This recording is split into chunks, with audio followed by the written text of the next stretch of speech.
And how is it going, everyone? Welcome to Clustertruck, which is, as the name will kinda suggest, well, kinda because doesn't seem that it's very straightforward, but you jump in trucks. I don't know where the music went, but the game has music, don't worry about it. And in fact, I tested it just to see if it runs, because this is a game that looks relatively good. I mean, it's not like it's a super, insane looking realistic graphic game, but it looks nice to the eye, so I needed to try it just to see if my computer wasn't gonna blow up, and it looked like it didn't blow up. But I have no promises. I'm just gonna see what the campaign, well, if the campaign can actually be run without, without the stream dying. That would be nice. So as you can see, the game is pretty straightforward. You have trucks and you jump to the finish line. As soon as you fall from a truck, you are dead. Doesn't matter, well, at least so far, it doesn't matter what you're stepping into. If you step outside of a truck, it's game over. So you should not step outside of a truck. But you need to get to the goal, basically. Damn, they are global ranks. Wow, that's a lot of people playing this game. 136,295? How the fuck are there... Is this real? There can be 100,000 people that play this game.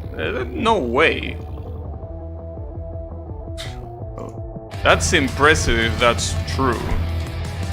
Damn, 100,000, dude. Hey, that's a pretty... oh shit. That's a pretty big number, you know? For any... I mean, is this an indie game? I think this is an indie game, right? And if it is an indie game, that's definitely a gigantic number. So I'm surprised if that's the case. Unless it counts multiple scores twice. Like maybe if I do another one, it's gonna say Gabi as well. I don't know. So that's weird. But hey, props to the game for having 100,000 players. Oh, that's game over. Yeah, as I say, if you're not stepping on a truck, it doesn't matter what kind of surface it is, it's game over. Whether it's sand or it's whatever that surface is, it's game over.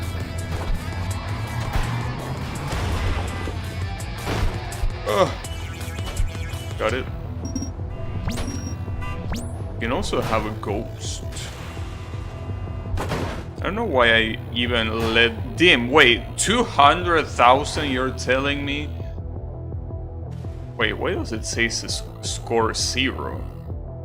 And why does this guy have 33? How do you even get score? Maybe you need to do like... something like this. 180-degree spin. Well, no, that's a 360. Want me to do a 360? Oh, those are points. I don't know why. Is it because I landed on front? I couldn't read in time, unfortunately. I also like that the game has no UI. Oh, you get points for airtime. That counts as completed. So yeah, you get points for different tricks. That God knows how many there are. But okay. So it seems that it's not only about time, it's also about how stylish you do it. How stylish you get to the end. So I don't think I'm really interested in that for now. So the game has achievements, so I wonder if there is an achievement about getting a specific score.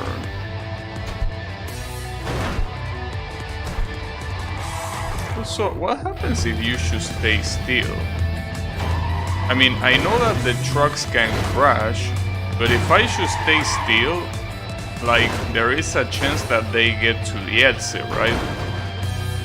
I mean, obviously this is very lame, but technically you could do this without any issue. I'm gonna do it just to see how many people play this game, because this is the slowest you can do it, right? How many are there gonna be? Game, almost 500,000. Okay, this time let's do it properly. I'm assuming that in the next areas you're not gonna be able to choose to stay still. So, boom.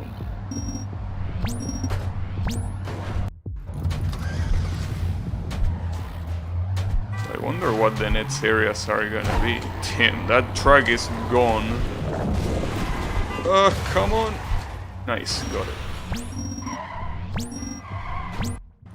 I also like the... How is this font called? Is this the Roboto font that Google released? I don't know how I survived that, by the way.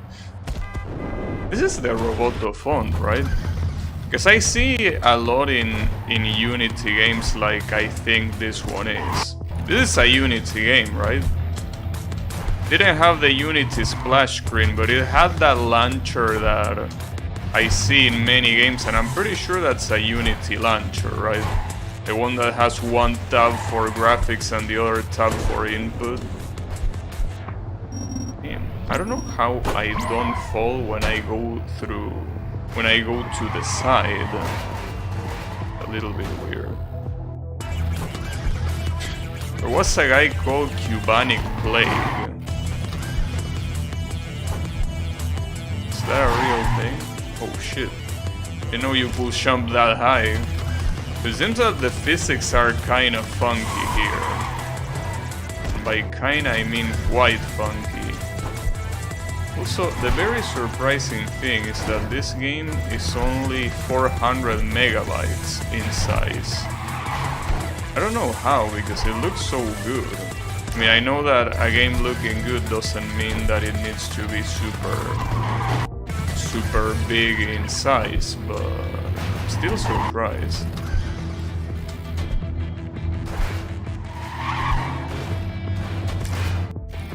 One of these days I really should try...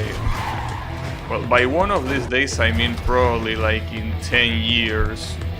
I should probably try doing, making a video game in Unity. Just to see how it is.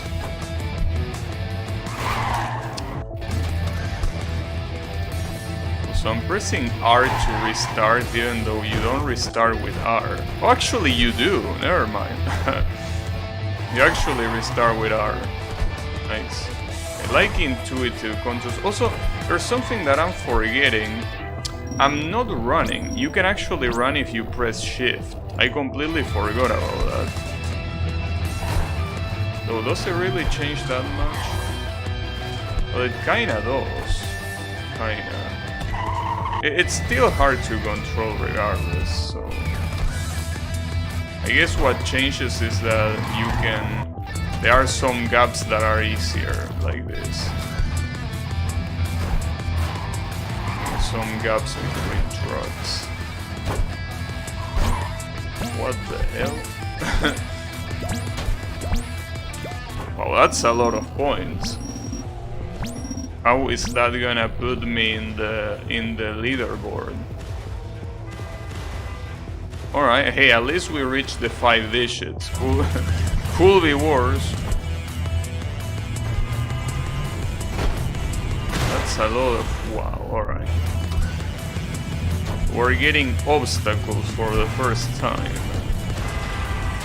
Damn, and the amount of trucks that die to that are plenty. Plenty of trucks just die. Very horrible death.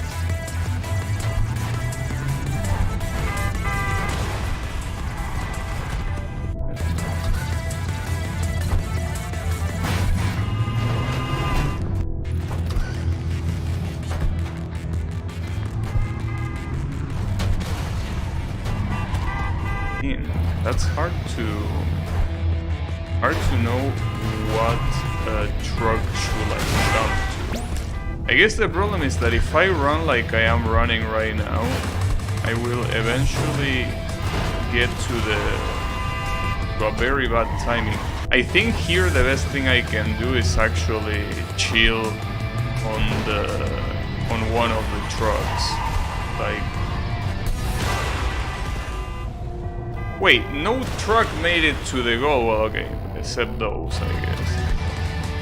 Now, I know that the answer is probably gonna be no, but can I go up here? No.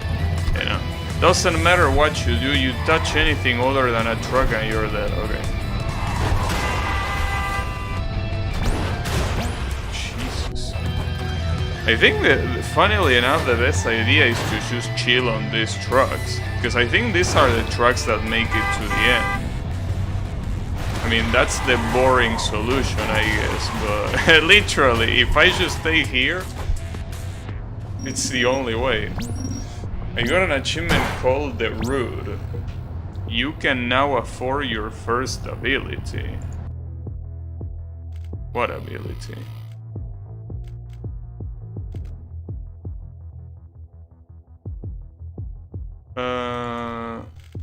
Nah. I'd rather play vanilla. So this is World 1. This is World 2. Okay. I'd rather play without abilities. Though I'm assuming that at some point abilities are probably gonna be necessary, right? Though the game specifically says that when you finish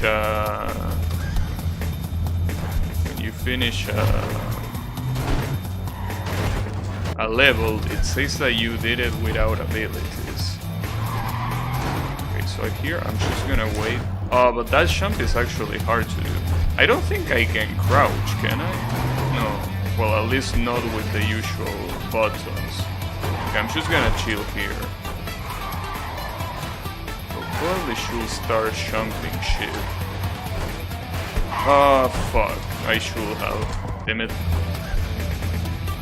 Okay, so it seems that for now, the levels are starting to require you to not just go fast, but also think about what you're doing. So, staying in one of the... Oh, what the hell? How did that work? That was weird.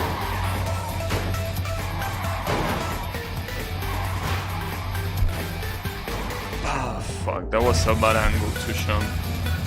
Probably shouldn't have jumped, but I felt that my truck was gonna crash, so... I like the music though, I gotta say. Music is... very interesting. Like the kind of music that you will hear in PlayStation 1 games. Maybe PlayStation 2. So I don't think that in PlayStation 1 the guitar could be heard that well. Like it could be probably heard only in a very compressed way. These fucking trucks, man. Okay, I'm gonna chill on this truck. You're gonna make it to the goal, right? Well, I'm gonna make it to the goal. Fuck you. There you go. So, no abilities. It says no abilities here, but... So if you use abilities, it doesn't go into the leaderboard? Or is there a separate leaderboard for abilities? Or is this just something that says that I didn't use abilities? Well, I don't know, because regardless, I don't want to use abilities, so... Oh, what the hell, okay. So we have more than one lane. More than one lane? That's interesting. So far, we all went in the same lane, the same way, following the same path, but here we have two different lanes. That's quite a busy lane, though. Now, it's interesting because I don't know if it's the motion blur, but there is something that makes this game look nice. Because when you actually pay attention to the detail, like you can pay attention to the trees, for example, they don't really look that detailed at all. But there is something that makes it look as if they were detailed. I think it is the motion blur. Like the motion blur, a lot of people don't like it, but I feel like the motion blur can make a lot of stuff that doesn't really look that impressive to actually look impressive. It might not look that well on stream though, because of the bitrate. But yeah. It's very hard to stay after you bounce into one of them.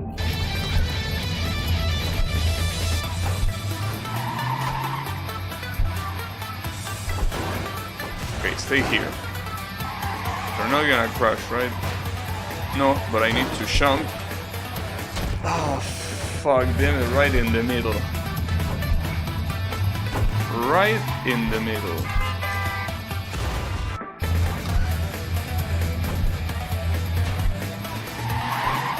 Now, I don't know exactly what makes a truck explode, because you can see them crash, and a lot of times they just accumulate, you know, like this, but sometimes they just straight up, like they just blow up. I don't know exactly what triggers that. Maybe when they get hit a specific amount of times. Also, it seems that the game is not really deterministic. Like, it seems that the interactions that can happen between the trucks themselves and the trucks and the environment are random. Or, I don't know if random, but they are basically not static. Oh, what the fuck? Oh, this is a cool stage. Like, for example, in the previous stage, there was a complete crash between the trees, but in my winning run, there was no crash. So, that's why I think that this is actually not static. It is something that is constantly being re-evaluated, though I wonder how it is managed, the random factor. Because obviously keep in mind that you have to do it in a way that the level is beatable, so you can't just put RNG to everything and expect it's gonna work, right? I wonder how it's managed. Oh, fuck. So, maybe it's not that there is RNG and more like it might be bugged. I don't know. Though, can you even call it a bug? Maybe it's just intended like that. That sometimes trucks don't go in a way that they are meant to go and they just get fucked. It'll be interesting to see what the case is. Oh! Oh, come on.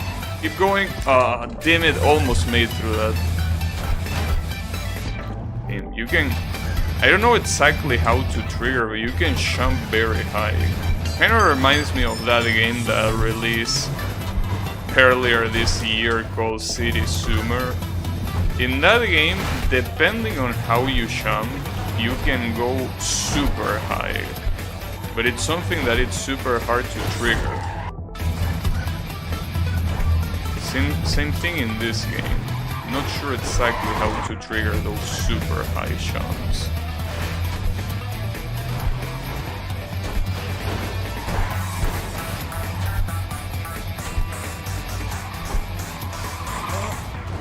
Oh, I got it. So it seems that in case of a double KO, like you die at the same time that you reach the exit, it counts as if you beat the level. That's good.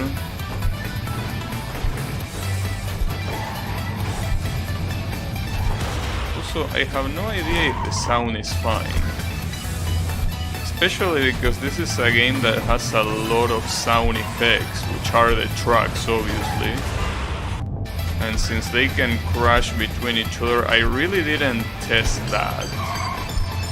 I tested the music, and the music was fine, but the sound effects might be loud. Let me know if they are. I think they are fine, but I don't know.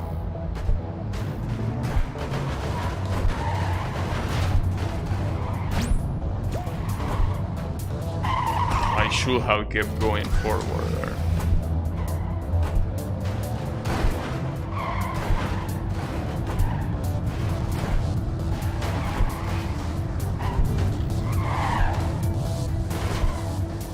I got too ambitious there. Should have just stayed in the truck that I was in.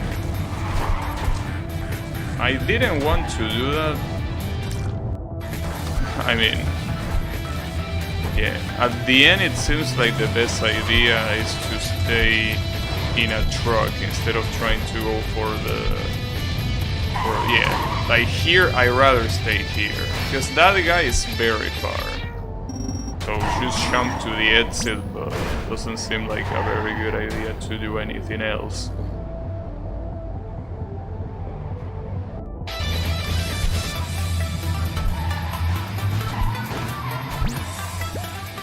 There's a lot of floaty trucks.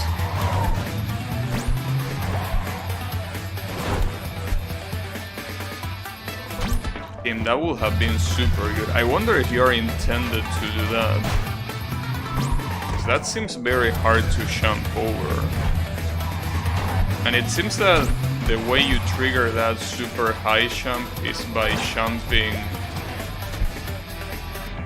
on the side of a truck. It's kind of like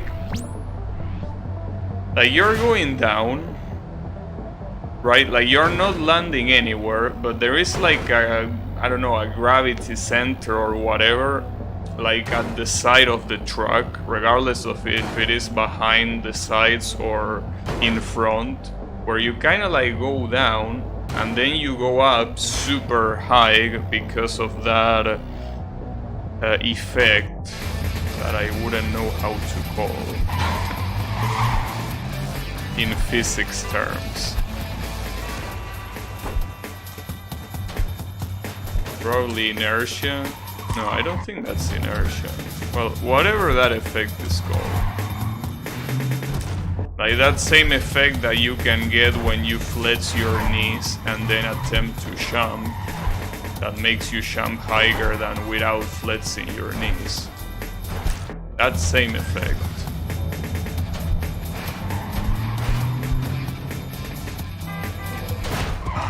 Almost.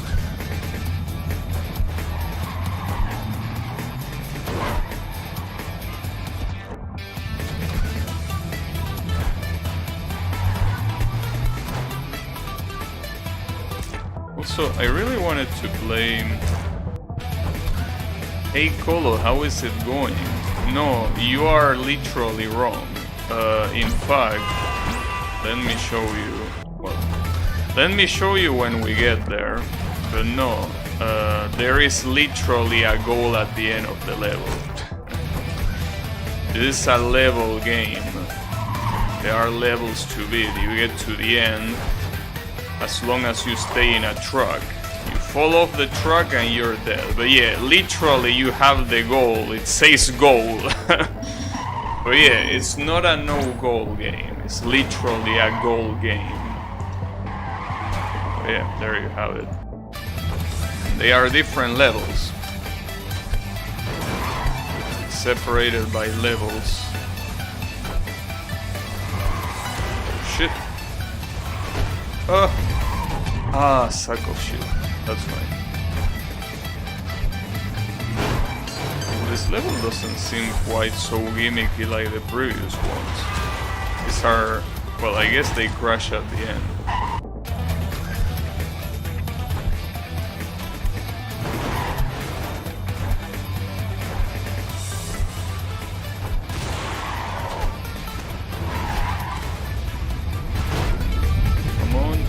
I know what's happening. Did you see that the wall was closing? I didn't realize. I'm like, what's the gimmick here? The wall was actually closing and I almost got caught inside. Interesting. Oh, there is a boulder falling. Oh, there are multiple boulders falling. Oh shit. That's a lot of boulders. That's fine. If we don't look at them, they are not there. No, that's not how it works. That is not the way it works. Also, what's the last thing that you did in Pokemon Legends, Colo? Like, you beat Shiratina, right? But what did you do afterwards?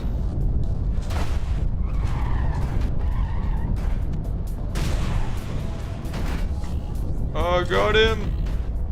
Got him! Nice. I'm almost got in front of the first truck. Was pretty good. And there was a guy called Clint Eastwood in the leaderboards. That's what famous people do when they are bored. They play Clustertruck. That's unexpected. Called Thunderous and left it there because I had shit to do. I see. They are going for the Stormy Legendary Trio. Well, that's good. Oh, what I can tell you though, I mean, I know that this is a pain in the ass, but you really want to go for Spiritomb. Not because of Spiritomb itself, but because of what that implies. I know it's a pain in the ass, but you need to go for the wisps. It really is a pain in the ass, I know. I did it and I hated it, but you need to do it. It really is worth it. It really is. So I know that normally nobody will do it, right? Normally everyone will be like, yeah, now fuck this wisps. It's not a pain in the ass, well, and that's better to you. Because, you know, for example, you like exploring. Well, yeah, the problem is that there are a lot of these that... Oh shit, wait a second. Ah, fuck. There are a lot of these that, as I was saying before, well, before when I was playing that game, there are a lot of those wisps that don't appear until they are right next to you, right? So that's a very big problem, you know? Like, even if you overfly, sometimes it's just super hard to see them because they just decide to not render. Exploring this world. Yeah, that's fair. What I did see, and it's something that I should have streamed, but because in the end it was pretty fun, is getting all of the unknowns. That's actually fun to do because the clues that they give you make sense. So they tell you something like, you know, like climb the frozen waterfall, right? It's not a clue, it literally tells you where it is.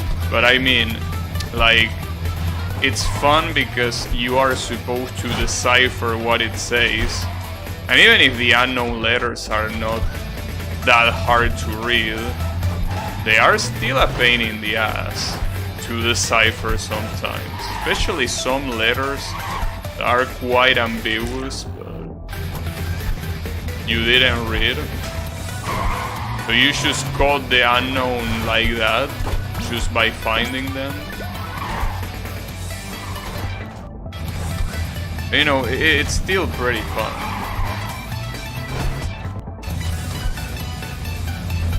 So that's something that I'm gonna do, not on stream. I consider Pokemon Legends to be done, the playthrough, but I definitely want to do it on my own.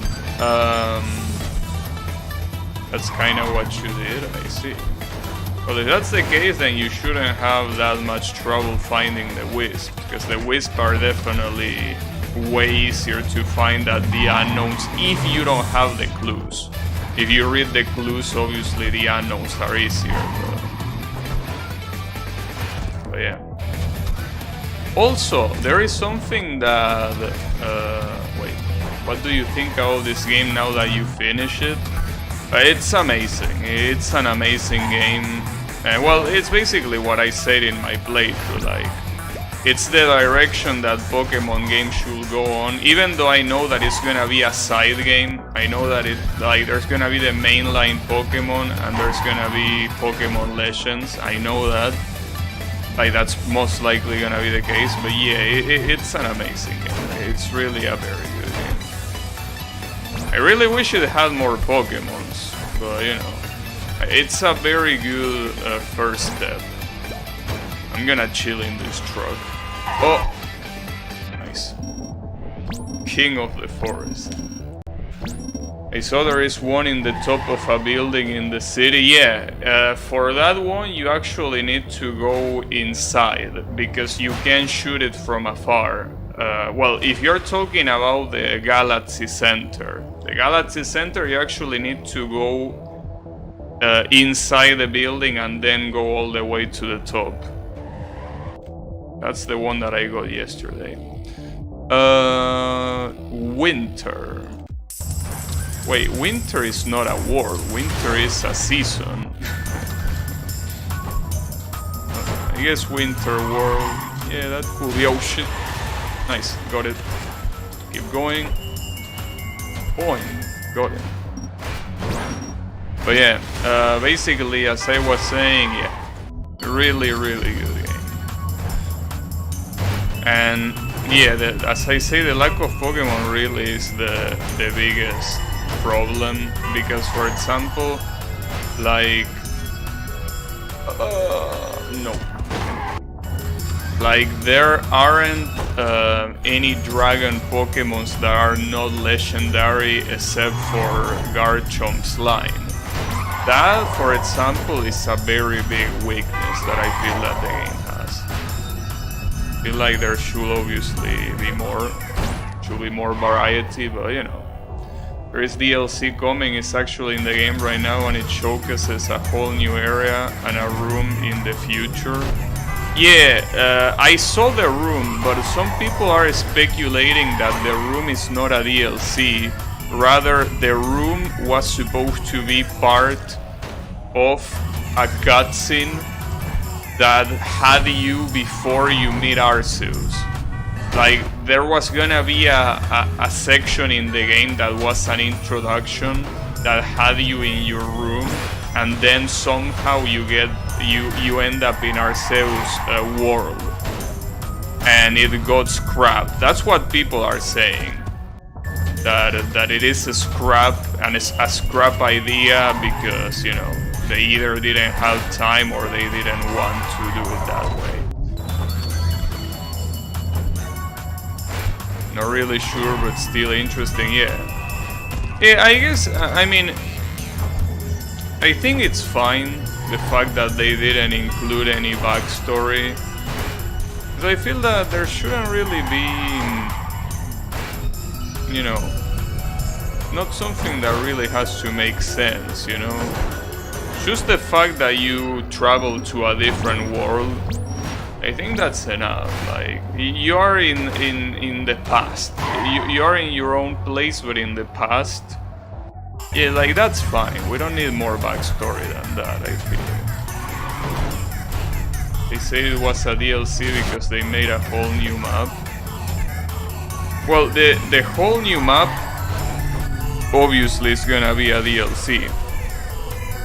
But that specific room, I think it's just a scrap idea that they left in the game because, well, because developers, because Game Freak, right? optimization of video games is not a thing nowadays, so yeah, it's the way it is. Oh, I almost died there. But yeah. In any case, it was a really cool experience. It was definitely a cool experience. Oh, and there's also something that I forgot. Nat told me that there is an additional fight. Like if you talk to Ingo, I think what's his name, which is the guy that is dressed like a train captain, right? So that guy, if you talk to him in the training grounds and you tell him that you want to challenge him, you basically have the hardest fight in the game. You can also farm experience, but you have like the hardest fight in the game. Well, I guess if you talk about the blonde guy with Shiratina, that's kinda harder. But that's only harder because of Shiratina. The blondie himself is not that big of a deal. Yeah, the one that came from the future. Basically, that fight is actually hard. Like, he has very annoying Pokemons, and they are all level 70, so... That Bolo asshole wasn't the hardest. Well, yeah, that's the thing. With Bolo, if you include Shiratina, then clearly it's the hardest fight. If you forget about Shiratina, I think he's definitely harder than Bolo. Like, definitely harder. But you know, on the bright side, it's like a post-game fight, so like if you die, nothing bad happens. Like you just lose. That's it. It was pretty cool. Damn it. A pretty cool fight. He has a very, very good team. You really gotta be careful. Also, another thing that I wanted to know is, how do you get that item that increases the chance of you encountering shinies? Like, do you need to level up to level 10 in the... Like, do you need 10 stars or something? Because I haven't seen that item yet. Oh shit, what the hell? There's the exit! Oh no, damn it. I got too greedy for no reason. Should have stayed in the truck. I'll go to go play the game again in Nat's account to get Shaming. Shaming, and well, in my case I can't have neither Shaming nor Darkrai, unfortunately. But you know, that's fine. I haven't checked about that. Yeah, I haven't either. So I'm assuming that it's probably by getting 10 stars. I mean, after all, once you get the 7 star, there is not really any... Well, I guess you could say when you get... No, when you get the 7 star, yeah. When you get the 7th star, there is not really any incentive to get more, so I'm assuming that you get it through that, most likely. Got it. Probably you need to get the maximum amount of stars. Yeah, that's what I'm saying. That's most likely the case, yeah. Which is a pain in the ass, because you need to basically complete every pocketed entry. And that's quite painful to do. But you know, I guess it could be worse.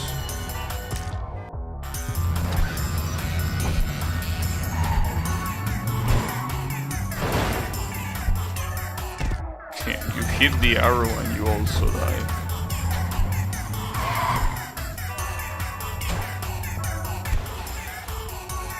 Oh, damn it. Fucking trucks. Those So I just realized that the music is getting very stoned. The music all of a sudden got a little bit stoned. It was all happy before, but now it has this stone aura in it. Ah, got it. Gold. Got your ass.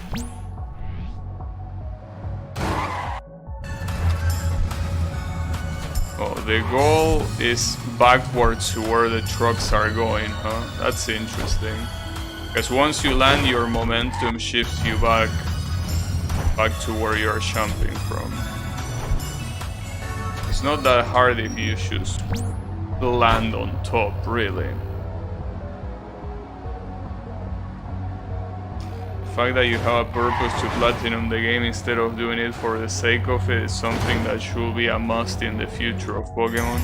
Yeah, I mean, I gotta say that the reward is very well done, because Shinies is something that doesn't do absolutely anything other than being like a trophy. So having that as a reward that is not really necessary, but it gives you enough of an incentive to keep going, yeah, it's very cool. It's very cool that they did it that way. I still kinda disagree with Spiritomb. The way you get Spiritomb, like if a Spiritomb wasn't needed to complete the final mission, I will be like, well, yeah, whatever. But yeah, that's the only thing that I don't really agree with in terms of reward. Feels like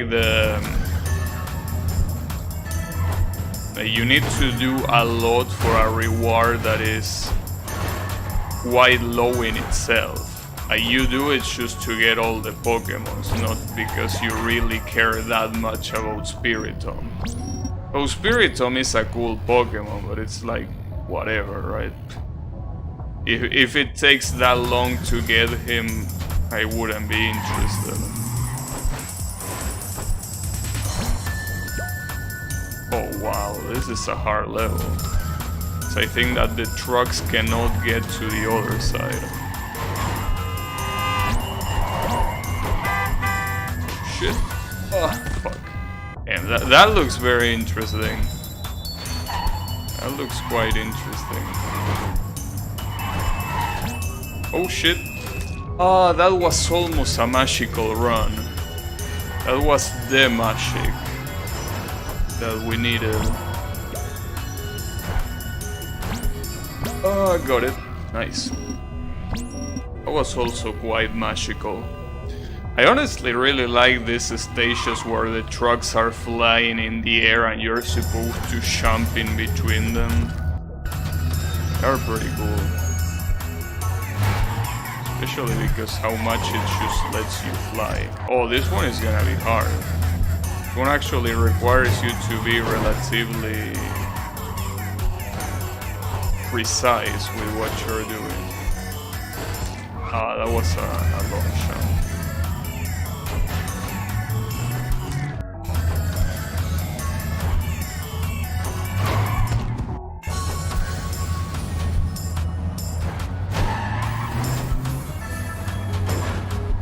Oh, another thing that I should mention that I forgot is that this game, I only know it thanks to Draynoth, which is one of my viewers. So, you know, thanks Draynoth for telling me about this game. I don't know what hit me there. Cause yeah, definitely wouldn't have known of it otherwise. Well, I guess eventually, maybe I will have found it in SteamDB. You know, it's still pretty cool that he told me about it. But yeah.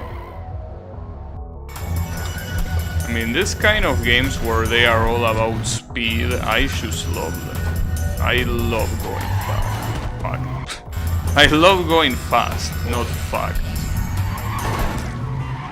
Damn it, I spit on the fucking microphone. It's okay, you're fine.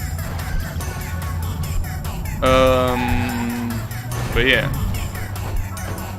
I really like when you get that feeling of going super fast. 'Cause, you know, speed, you know, it's something that is really addictive.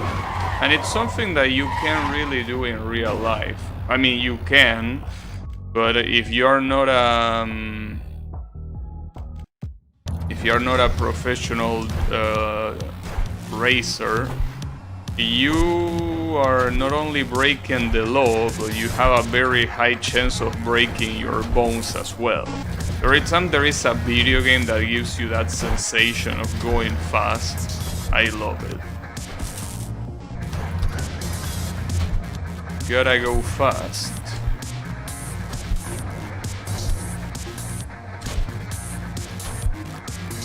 That, funnily enough, now that I think about it, going fast is the whole purpose of Sonic, right? Sonic the Hedgehog. But I don't think there's any Sonic game, maybe except for Sonic Riders, I guess. And that's a racing game, so I guess it makes sense. But except for Sonic Riders, it's like there is no Sonic game that gives you the sensation that you're going fast. Like, you know that you're going fast because everything moves very fast. Wait, what's this countdown for? Oh, maybe I need to go there before the countdown reaches 0. But yeah, basically what I was saying is that I think that none of the Sonic games really feel like you're going fast. Like, it doesn't give you that sensation. Mostly because there are so many things in the levels that are there just to slow you down. And a lot of times you just can't help but stay still, right? That kinda ruins the flow. But in this game, for example, here I'm supposed to stay still, but because the trucks are always moving forward, it feels like I'm never really stuck anywhere. It's like I'm going really fast, and that's the end of it. So I really like that.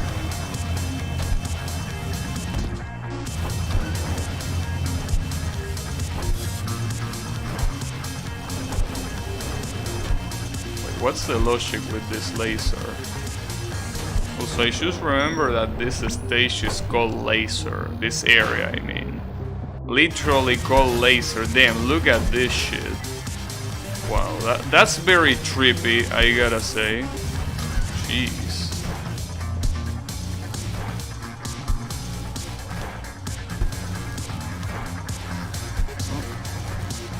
This laser stage will have an epilepsy warning.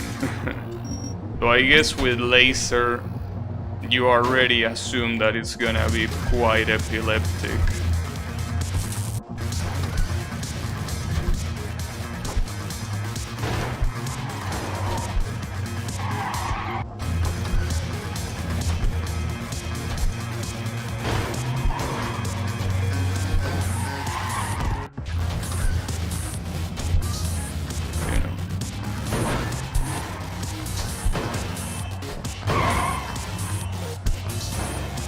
I think I'm gonna chill on this truck.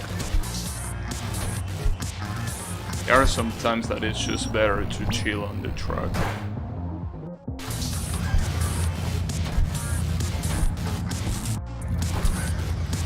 That reminds me, speaking of games with speed, there is one racing game that I want to play and I never play because it's a PlayStation exclusive, which is the remake of Crash Team Racing. I actually played Crash Team Racing when I was a kid on the PlayStation 1. But apparently this one, other than looking better, obviously, has new tracks and new characters. So I'm quite interested. But for some reason, when they ported the trilogy remake on PC, they didn't port the Crash Team Racing for whatever reason. So I really want to play it. I also want to play Crash 4, I think it's called, which is supposed to be like the continuation of Crash 3, duh. But I think it wasn't released on PC either. I don't know what's the deal with that. They release some games on PC, and some other games they don't release them. I don't understand the logic behind that.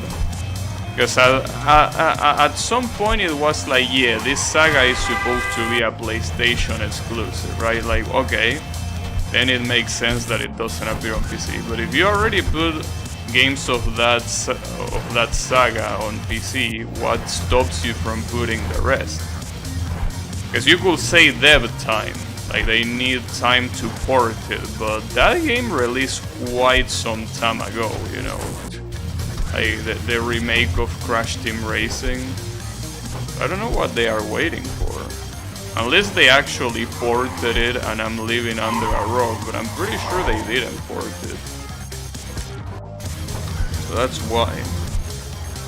But then Crash Team Racing was such an amazing game in the PlayStation 1. Beautiful game. Spectacular game.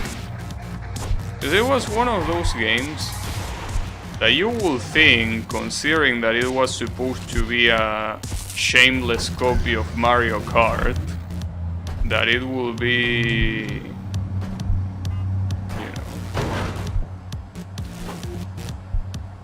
that it will be not good, but it was actually really good. In fact, now that I think about it, Mario Kart might have been the game that all of the copycats that it has, or at least the majority of them, are actually good. You don't like Crash?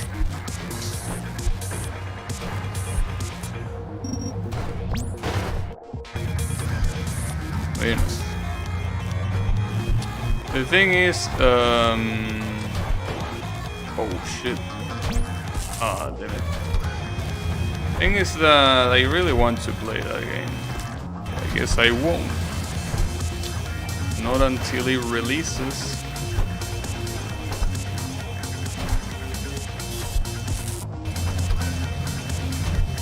Not until it releases.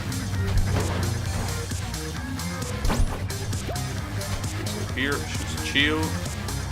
Ooh, that was very close. I'm gonna... Ah, fuck. Couldn't do much there. Crash is a copy of everything that can be copied. Well, for the spin-offs, I can agree with you. Like, Crash Team Racing copies Mario Kart, Crash Bash copies Mario Party. What other spin-off does it have? Well, it has a lot, but I mean, I'm trying to remember them.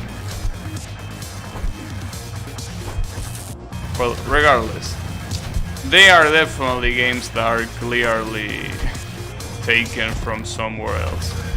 But the main line of Crash games, I wouldn't call them a copy, because I don't really think there is a game like them anywhere. And you might be like, oh, but you know, there is Mario 64, it copies that game. Now, I will be inclined to agree, but Crash has something that is super unique that, as again, I haven't seen many games do, which is the fact that it's a 3D platformer, but you don't go anywhere. Like, when it comes to dimensions, you don't go left or right. Or well, I guess sometimes you technically do, but what I'm trying to say is that you go on a corridor. That's the thing.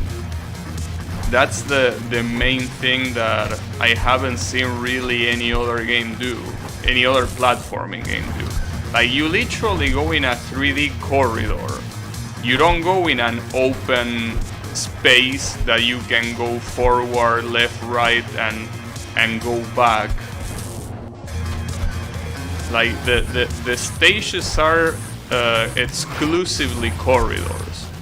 And that's obviously something that is present in every 2D platforming game, obviously, because there is no other way of doing it.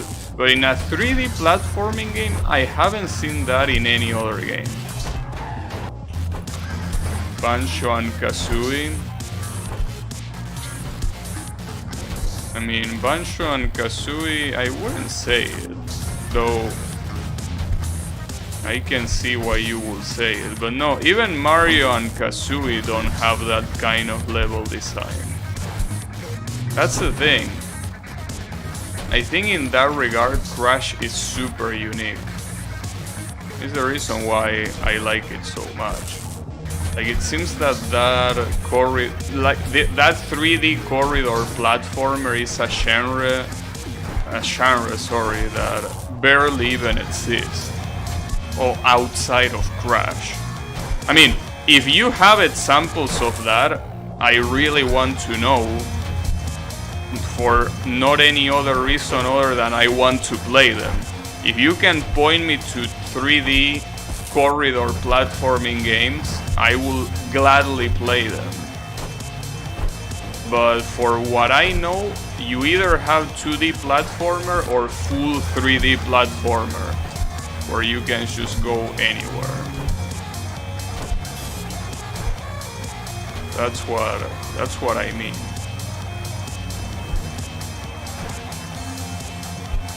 Oh, nice. Got it. But yeah.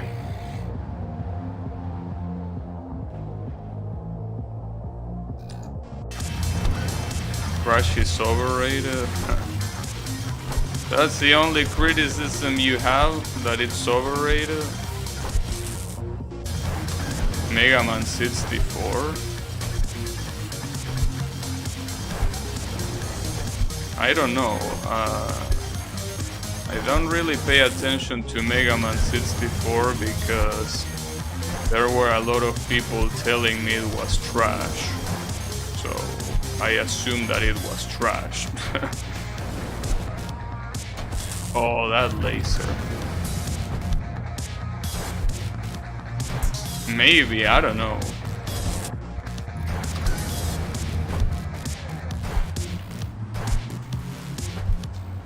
I don't know. Though I wouldn't say that Crash is overrated, dude. I think you're wrong there. Nobody gives a shit about Crash. At least not nowadays. Everyone cared back in the PlayStation 1 era. But nowadays, Crash is like, who gives a flying fuck about Crash? I wouldn't call it overrated.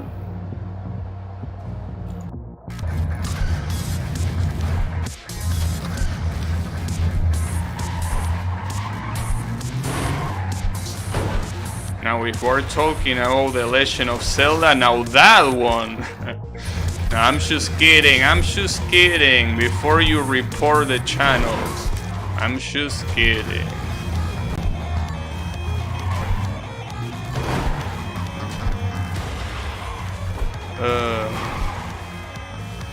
Okay, what the fuck is this stage? What's going on? This stage really is a Clustertruck. Just as the game... Oh, damn, you can't go too high either. Damn, this stage really is a Clustertruck, huh? Should report years ago since you start playing Toho. Dude, you weren't even in this channel when I start playing Toho. So, if anything, I should report you. Toho is the very first thing I played. No, it's not the very first thing I played technically. The first thing I played was Mega Man 11 when it released. So technically, not the first game I streamed, but after Mega Man 11, I pretty much just played Toho. Oh, medieval? Alright, I like the way this looks. Oh, also have... Oh shit! Well, those trucks are not gonna be available anytime soon. Ah, fuck. This one is gonna be hard. Yeah. Speaking of Crash, this song sounds like the kind of song that will be featured in Crash Bandicoot.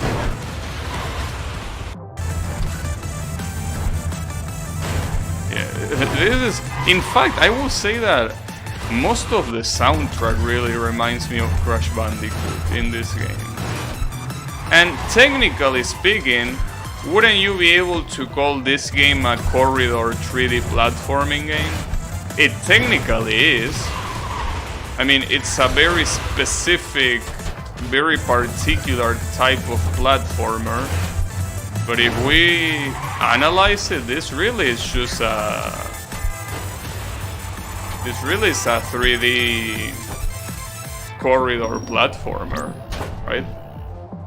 Well, there are some stages where you move a little bit more to the sides, but they are still corridors regardless.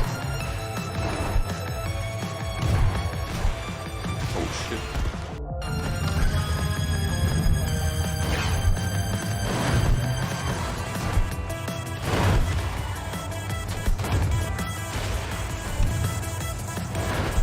Ooh, that was close.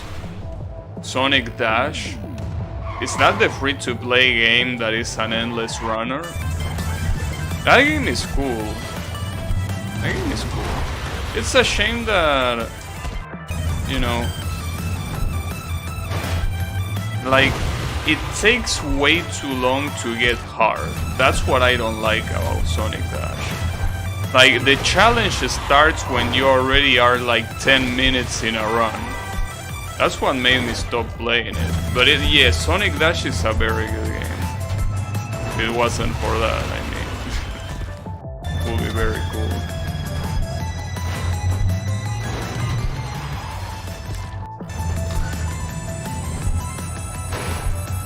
What I like about Sonic Dash is how many characters it has. You always have that.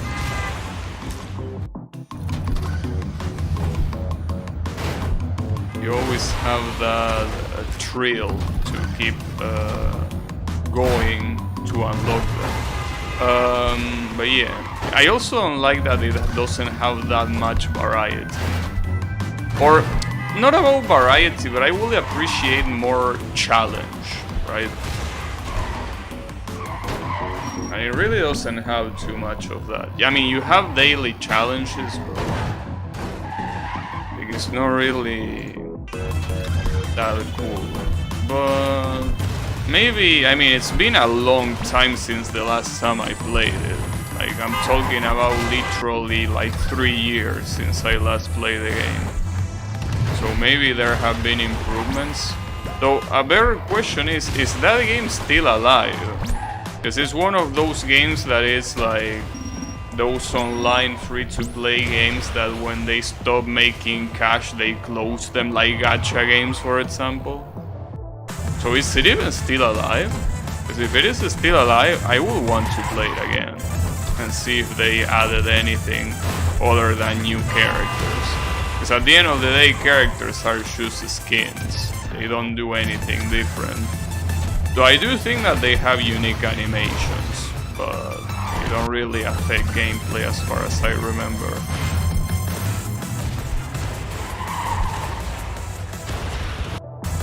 One challenge tried to make it to the end of the month with a Pokemon card edition. No, I think I'm fine. I think I'm fine without having a Pokemon card addiction. Oh, you know, that's interesting. Because now that I think about it... Wow. Now that I think about it, I don't think I have an addiction to anything. I mean, you could say that I'm addicted to streaming, but I don't think that would be the case, right? I mean, sure, I stream every day, 3 hours a day. Like, that will be quite a fair argument then. That was pretty good. But outside of that, I don't really think I'm addicted to anything. I'm not even addicted to any game in particular. Like, even Genshin Impact, it's a game that I play nowadays once in a while. I don't even really play it that much anymore. But I don't really think I have any addiction, which is good. It's good, but it's interesting. Especially because back then I did get addicted to quite a lot of games. Ragnarok Online being one of them, for example. Well, Warframe.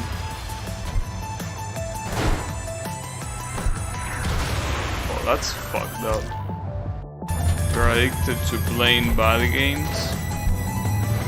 I mean, says the Pokemon Sun and Moon player. Come on, bro. The Pokemon Sun and Moon player is talking shit.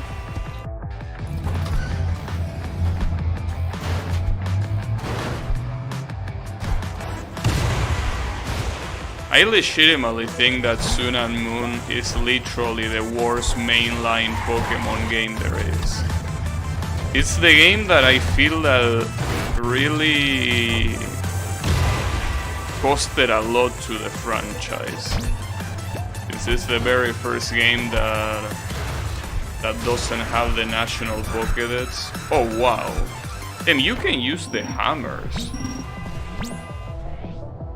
No, wait, Sun and Moon wasn't the last game that included every Pokemon. That was X and Y. Right? Sun and Moon already started cutting the Pokemons. I'm pretty sure X and Y is literally the last one that included everyone. Which is the reason why I didn't say X and Y. So I would have said that game, but that game... That's Sword and Shield? Really? Are you sure about that?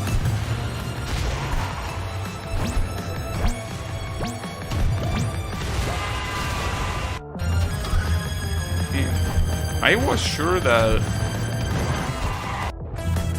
Wait, when did Sword and Shield release? I think that this is just another instance of me forgetting what year we are at. Because Sun and Moon... What is the game that released around 2018? Was that Sword and Shield? Because if that's Sword and Shield, then yeah, I guess it's that one. Well, I mean, it doesn't really matter though for what we were talking about.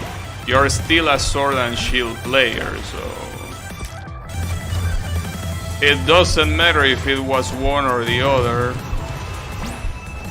My point still stands. Damn, some of these jumps that I'm doing are crazy.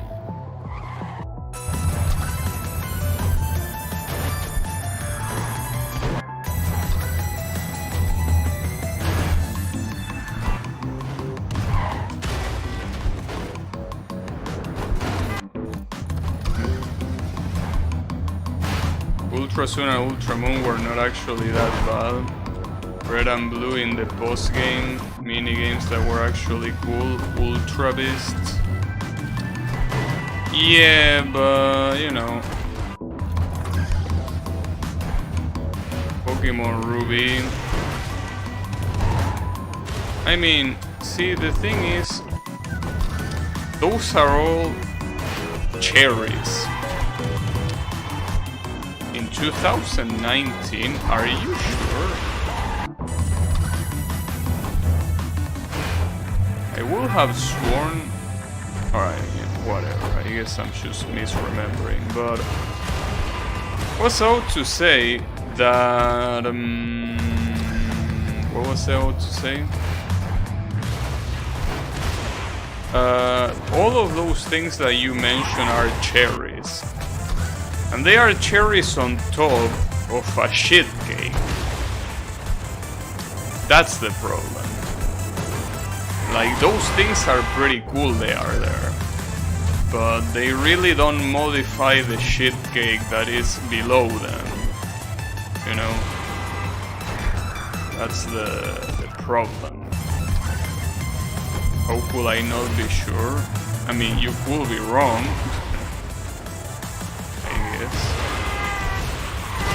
Oh shit. Ah, fuck. Always a bad angle on that hammer.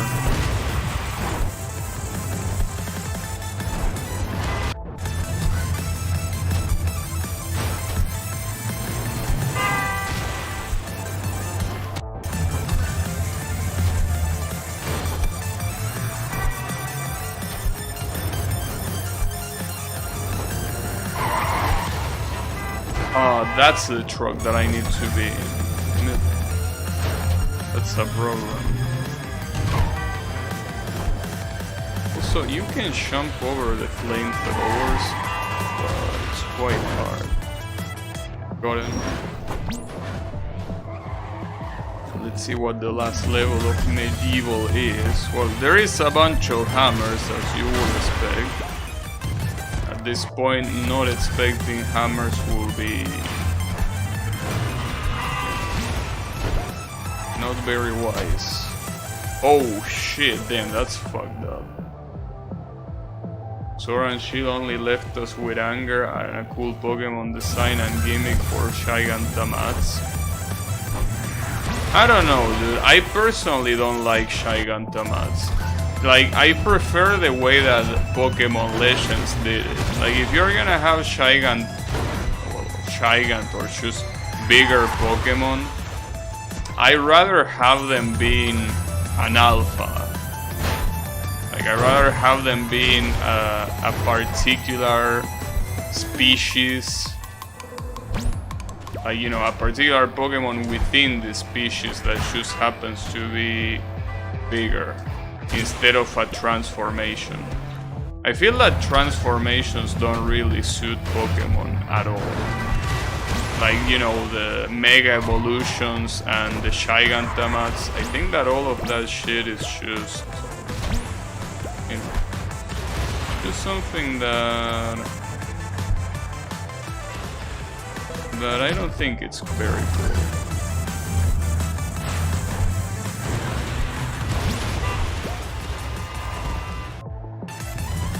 When it comes to gimmicks, there's nothing Legends did wrong. Yeah, that will be the case. Really do hope that like, if they are gonna make Legends and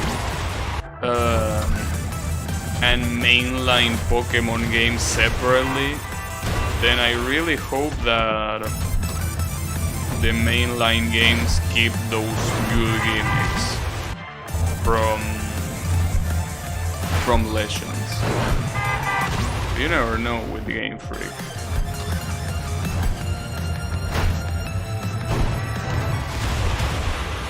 Oh, fuck. Alright, but if I can if I can ride, yeah, okay. That's what I thought. I'm not gonna make it almost though.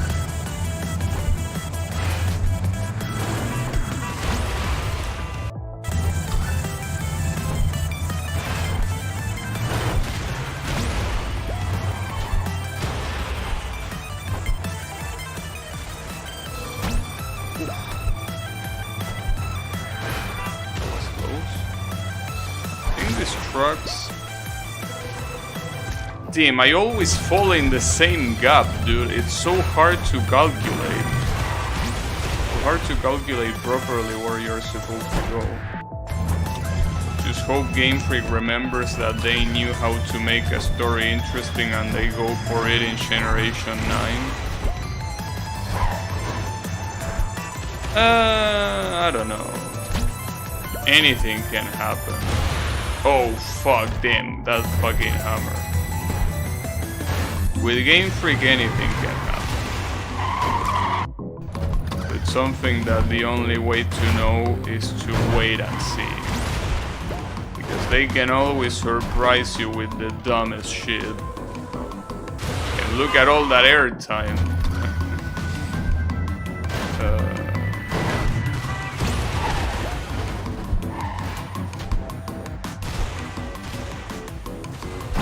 Oh, I actually got it, nice. There goes those trucks. Okay, so the problem is here, dude. Damn, I know it looks easy, but calculating where you're landing there, it's super hard. Especially because they slightly move after you're close to landing.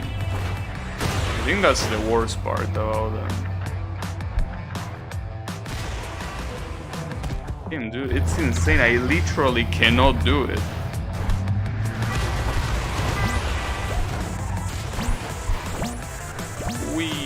that's not enough. Legends show that Game Freak is capable of doing it, they just don't want to. Well, it also depends, because, I mean,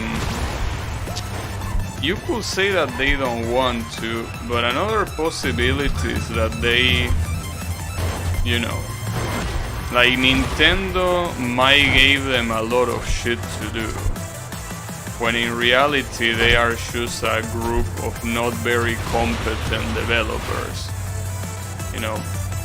Like, I'm not trying to defend Game Freak, I'm just saying that considering their limitations, like how bad they are at coding, for example, it seems that their workload is quite unrealistic, right? I think that's the main issue. If they were more competent developers, you wouldn't have those problems, but they are not, and we know they are not competent. So, that's the thing.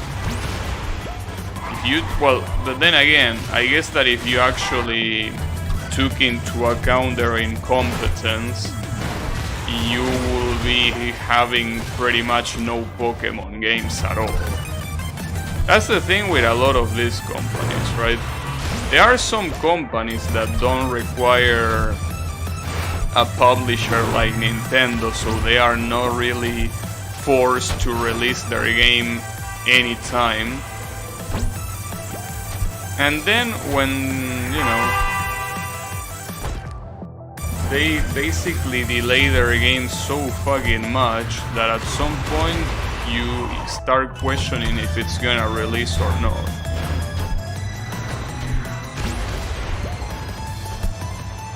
I think a very good example is the Super Meat Boy Forever. Like, I think the first time it was announced that it will release in 2016, and they took so fucking long that they released it on 2021. And there are multiple examples of games that just get so delayed that you know, that it's ridiculous. But in the case of Pokemon, like, they don't really allow Game Freak to have those kind of delays because they need to match the game release with the anime and other merchandise, so they can be slow. Ancient? Interesting.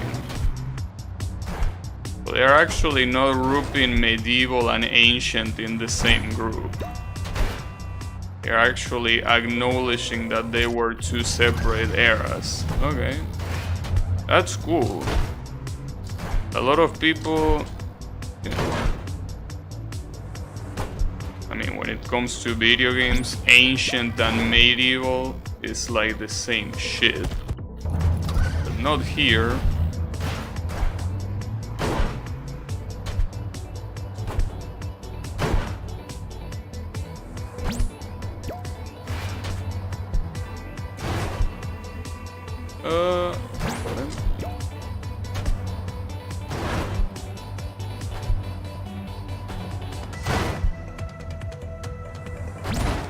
Wow, you have to be shitting me.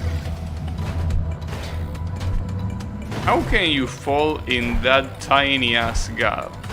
Like, I think that actually requires some talent.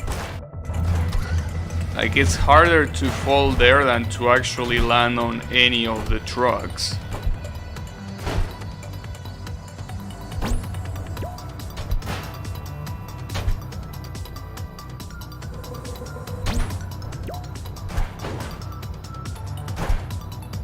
This soundtrack was definitely inspired by Crash Bandicoot. Crash Bandicoot. Like, there is no way. It just sounds so much like it. It's really insane.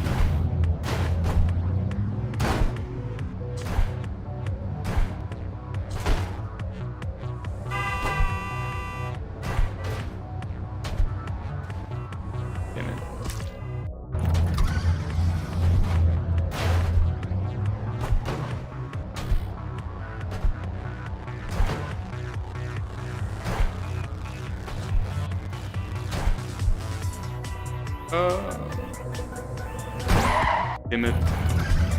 Also, I noticed that depending on how you hit the trucks, you can actually move them. So I think the random factor is actually you. Like the behavior of the trucks might actually be deterministic. But what's not deterministic obviously is your behavior. I think that that's what sometimes makes some of the trucks crash when in other runs they don't crash.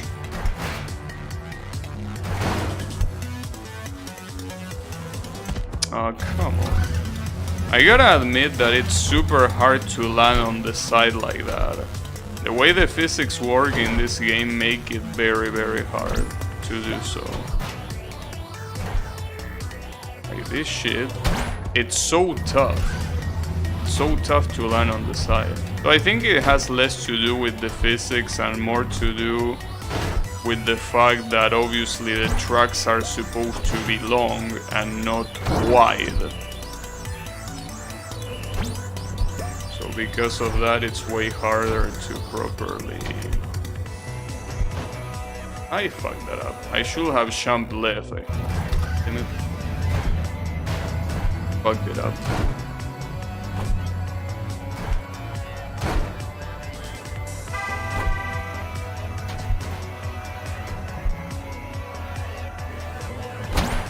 Oh, damn, I don't know how I saved that, but I'm glad I did.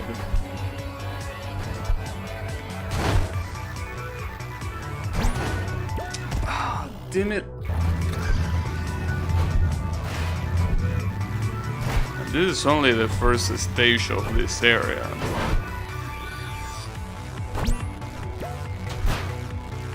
This is only the first stage. Can you imagine?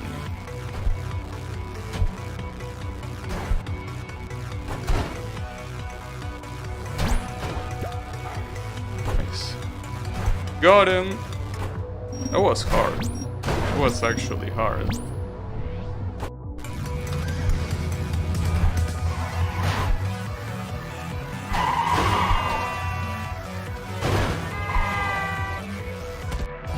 This one is nothing but side landings. You can see that a lot of the levels are gonna be like this probably. Like a lot of the last levels, I mean, are most likely gonna be like this. Where they are just gonna make it so you need to land sideways in a different lane.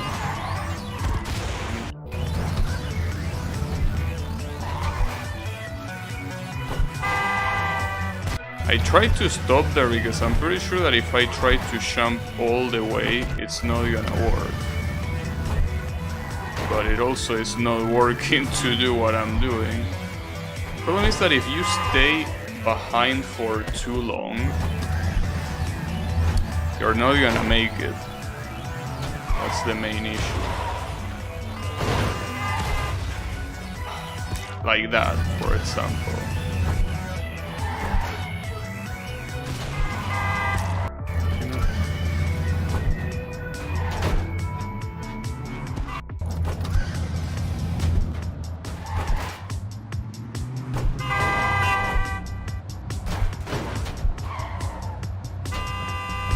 Like, you can stay in that track all you want, but you're not gonna make it to the other, to the next lane. That's the main issue. So this is all about coordinating exactly where you're gonna land.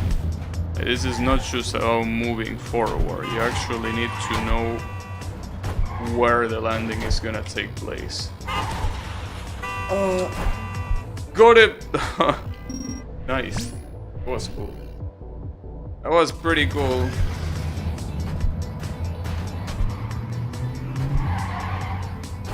Oh, these are sidelines. Oh, but you have to land and keep going. These lanes, you're not supposed to stay. It seems a little bit hard to land on that first one. Kinda makes me feel that I can choose to skip it, but I don't think I can skip it. I'm gonna try though.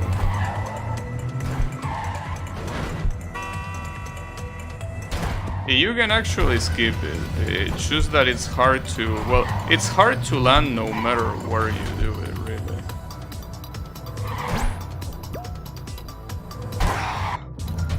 At least there is only 3 of those. And the first one I already skipped it, so...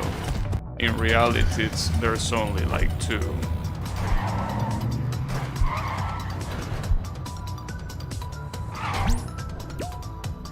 Damn, these assholes take a long time to appear. That was cool. I wonder how many people are playing these levels. You can tell that we're getting into the 4 digits, so the amount of players here... Oh, wow. Damn, and there are multiple of this. I almost made it. Almost.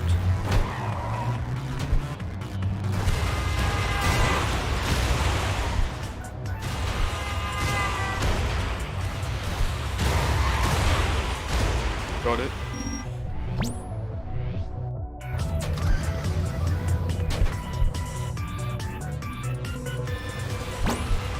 I got too greedy there. So if that would have worked, I'm pretty sure that I would have jumped so high that I could probably skip the whole level.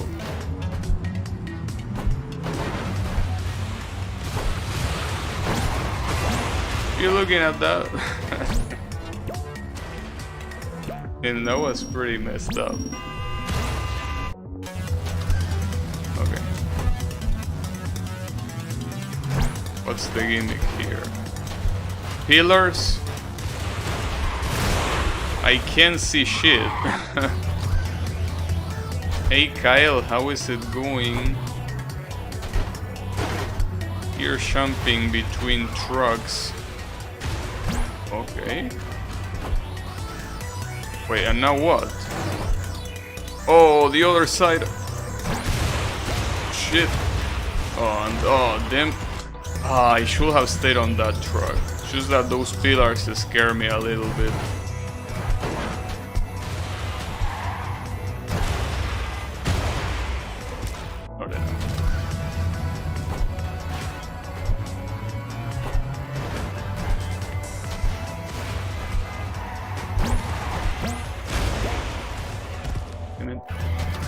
You know that I actually finished the Draynoth song I was doing. I actually finished it. The problem is, if I want to upload it to my channel, I need to find a Draynoth image. But that's the problem. Well, finding the image is not a problem. The problem is, how do I know if I can use it? Like, how will I know that the author... Well, the author is probably not even gonna know I exist. But like, how do I know that the author at some point is gonna be like, hey, that's my thing? Like, I will credit it and everything, but what if they get pissed? Unless you draw it, Kyle. What about drawing a Draynoth? How does that sound like? Drawing a little Draynoth? I mean, I could try to draw it, but that's a very bad idea. I was never good at drawing, that's the thing. You know, with music, it's something that I find it easier. Like, I remember when I had music as an assignment in high school, I wasn't bad at it. But when it comes to drawing, I was always shit at drawing. Always. Gabby drawing stream? Nah. No, I mean, I did think about streaming myself trying to compose the songs, but that's very boring.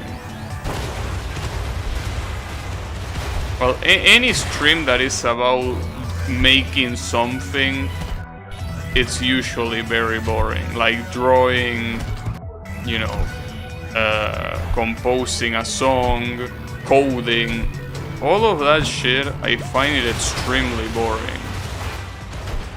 Not to mention that I would like to, you know, I think I will focus more if I didn't pay attention to the stream in the first place. So, I mean, even if I can do it, it's still quite hard to figure out some things about the song I'm doing, right? So doing it on stream might not be the smartest idea, really. Wow. But yeah, I don't know. I was thinking of going to DeviantArt because I think that their authors clearly state if they want to get their work used somewhere else or not. The problem is that most of the works were, well, I mean, as you would expect from DeviantArt, they were so shit. And the worst part is that I don't even want a super amazing image drawn by a super talented artist. I want like a very cute minimalistic image of Draynoth. And I thought it was gonna be easier to find, but it's not really that easy.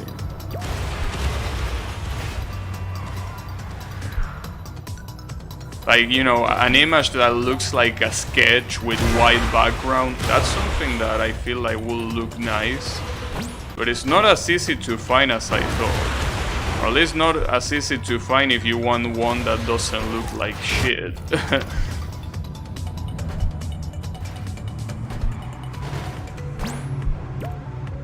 But you know, I'm assuming that for the video itself, the only thing that I need to do is open the image in full screen, have the song in the background, and press the button to start the recording in OBS. Probably. I don't know. I never did a music video before.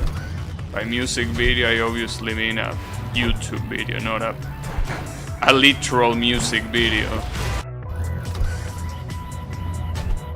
Like, I don't know how they do it. Like, what technique they use. I'm assuming that they choose full screen an image. They record. They record the screen, and that's it. I'm assuming that's what they do. Just edit the video with a video editor. Video editors are garbage, so no. Besides, wouldn't that be the same? Like, if we're talking about things that are overkill, because you're implying that using OBS is overkill, but I mean, isn't using a video editor even more overkill? Because with OBS, the only thing you need to do is capture an image, and that's it. Put image, put track on audio, render. Yeah, that's the problem, render. That's exactly the issue. You're rendering a whole video just for a song. In OBS, it will literally be just pressing the button, pressing it again when you're done, and that's it. No rendering needed. That's the video. For free. You know? That's the main difference. That's the very main difference. Rendering took me 3 minutes. Rendering of what took you 3 minutes? What did you render? One static image and a song playing? Well, but I mean, even if it's only 3 minutes, it's still longer than 0 minutes. That's kind of my argument. If you don't put moving video, it's very fast. I see. But I still think, like, you know, if it can be even faster with OBS, like, what will be the problem of doing it with OBS? Wouldn't it be a better idea?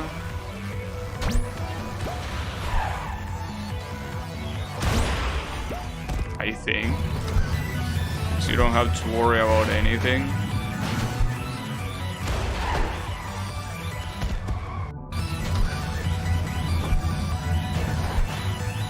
Recording will take longer than rendering a static image with the track in the background.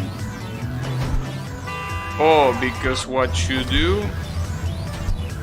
Wait, so you add the MP3 file to the... You add the MP3 file to the editor? Yeah, okay. Yeah, I mean, that sounds interesting, but at the end of the day, my problem is that, yeah, I hate video editors. Video editors are the worst garbage that I had the disgrace of using in terms of software, that is. In terms of software, they truly are the worst garbage I ever used. Recording the audio playing into a compressed file that will get compressed again in YouTube. So you say that I should do it in a WAV file instead? Should I put the Windows audio file? Because that one, as far as I know, is not compressed. I mean, after all,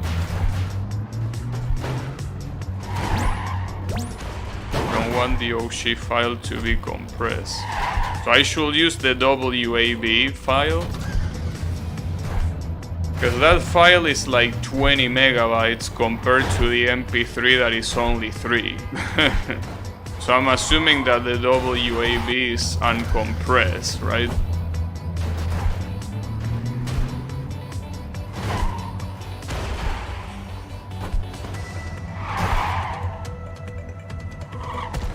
Whatever shapey file. No, I know. Forget about shapey. Audio track on lossless or... Yeah, I also, the MP3 I have is at 320. I was about to use the WAV regardless, because that's an option, and since it's there, might as well use it. Basically, in LMMS, you can export to WAV and MP3. WAV allows you to be so lossless that I think that you can even make the file like... I mean, I didn't try, but I'm pretty sure you can produce a file in the 100 of megabytes, depending on the bitrate you use. But yeah, if you record at 3... Oh fuck. What the hell? Oh, you're supposed to go left. If you record at 320 MP3 with a 320 recording preset on OBS, quality is lost.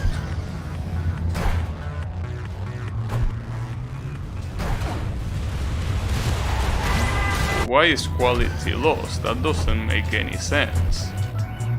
Why will it be lost if it's 320? Wait, am I supposed to go right? No, there's nothing on the right.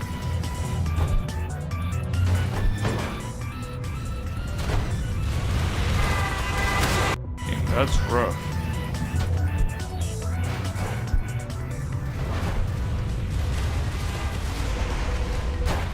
Damn, that's actually very tight timing. It's not easy at all.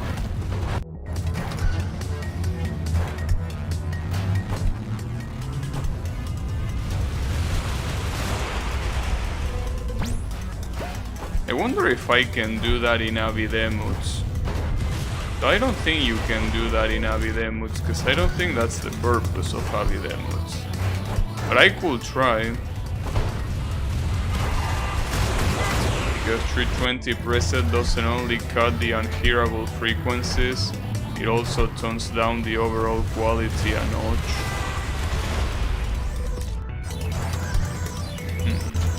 And what if I don't use the preset?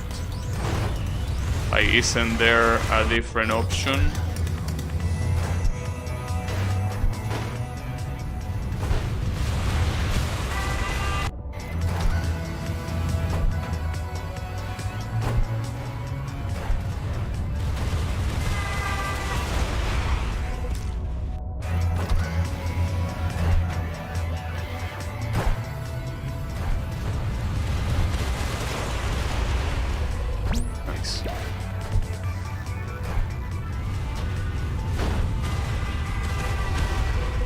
Nice, that's enough.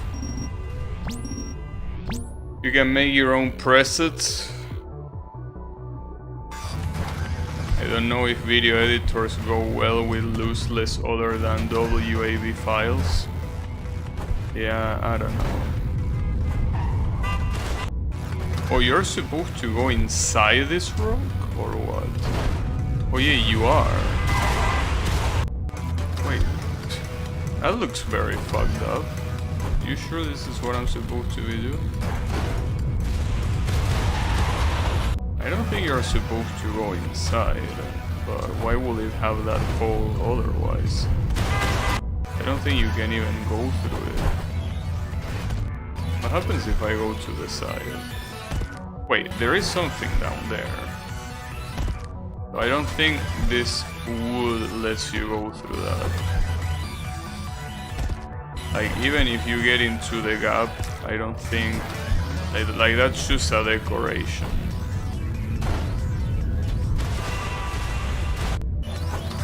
You can make a static video with a file playing on the background on an MKB container using FFmpeg. I don't know how good you are with the command line. Well, I will have to investigate, really, but yeah, I don't know. No, you know, I still don't even know what image I'm gonna use. Like, that's the thing. We're all thinking about the technicality when I still don't even know what image I'm even gonna use. And if this is the way I think it is, this is super hard.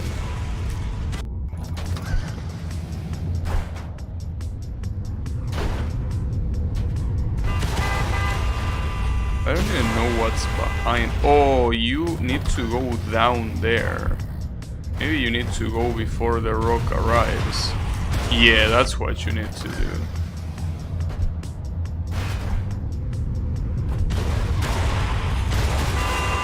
I got this game on my library a long time ago. Looks like fun. Yeah, I bought it in one of the recent sales. Though Draynoth recommended it to me some months ago. And it's a very good game.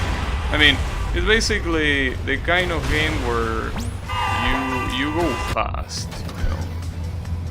The kind of game where you go fast, and it's just really good to go fast. Going fast is very, very cool. Especially when it feels fast. That's what matters the most. Yeah, this game is pretty cool. I don't know what the other modes that it has are for. I would kind of like to see that. I don't know where to fall there. Maybe I need to go right at that point. Day 46 since last... Yeah, I don't know why you are so obsessed with that game. Like, I understand that you like Monster Hunter, but like, come on, dude. Aren't there other Monster Hunters to play that you haven't played yet?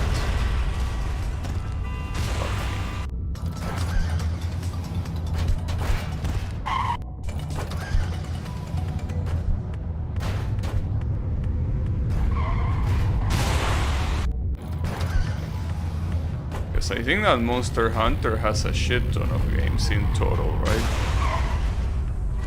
Wait. So, oh, I'm supposed to go backwards.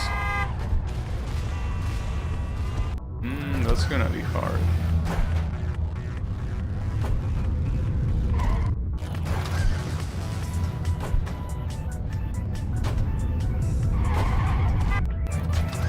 I got Generations Ultimates. I still have to play 3U and 4U, but those will imply using Citra. And what's the problem with using Citra? I mean, other than it's a piece of shit,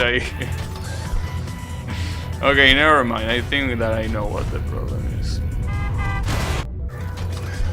Can you buy upgrades? Yeah, you can buy upgrades, but I didn't buy any upgrades because I don't want to. I want to beat every level without using abilities. Because honestly, at least so far, you don't need them. You don't need the upgrades. You get good, they are not needed. Yeah, I know, Citra performance sucks.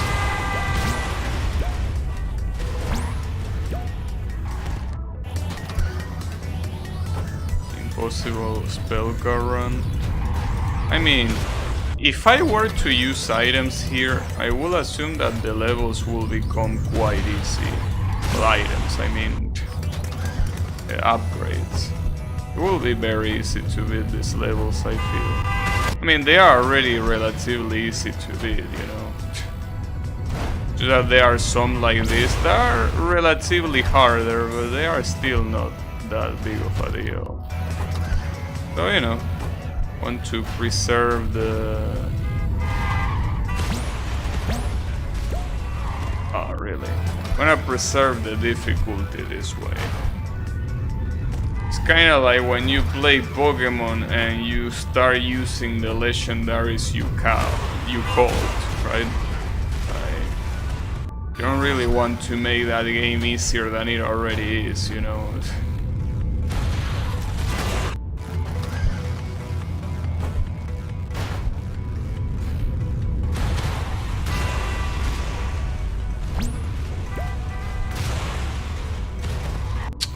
I wonder how many of those you can skip down there.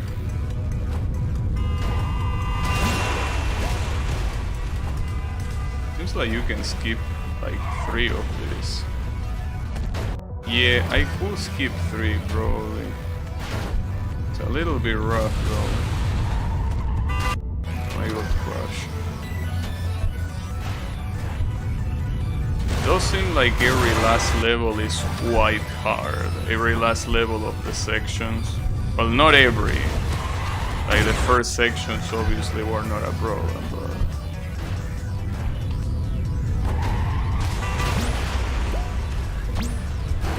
Oh, wow. Got him! Raiders of the Lost Truck. That's the achievements that I just got. Sci-fi. No, sci-fi. Well, it should be wait, how do you pronounce this in English?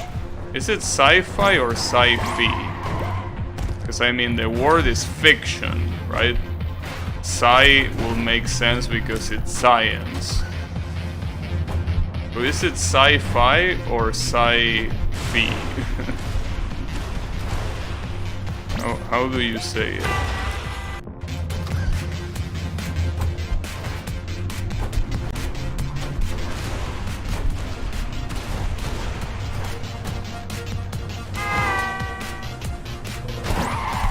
Ooh, that was close. Oh, what the hell? That's messed up. You say sci-fi? That's weird because the fi is for fiction, right? You don't say fiction, right? I guess that they pronounce it like that just because it says fi and it doesn't have the whole word, probably. That's still weird.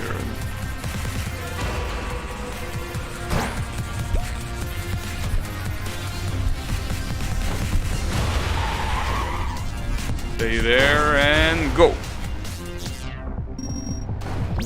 See. How is it going? Yeah, I mean, it's one of those weird things. But I think the same happens with Wi-Fi, right? Because Wi-Fi, I'm not sure if I'm pronouncing it correctly, but it's wireless fidelity, right? You don't say fidelity, as far as I know. It seems that it's one of those cases. What the hell? Wait, where the fuck are you supposed to go there?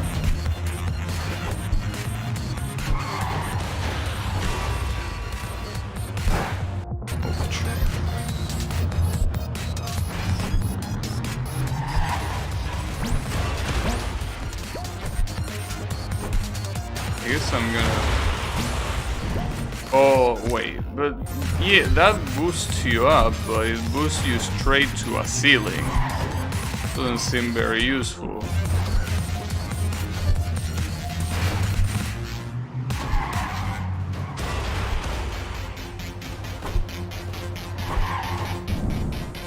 Oh, that's how you do it. Didn't really do anything different though. Uh-oh. Oh, that's the goal. Nice. Got him! Nice.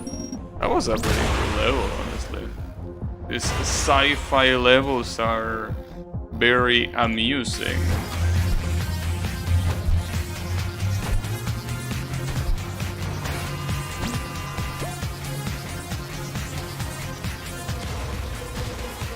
I wasn't supposed to be here. No. Wasn't supposed to fall there. Where are you supposed to fall? Oh, there. Okay. That's quite dirty.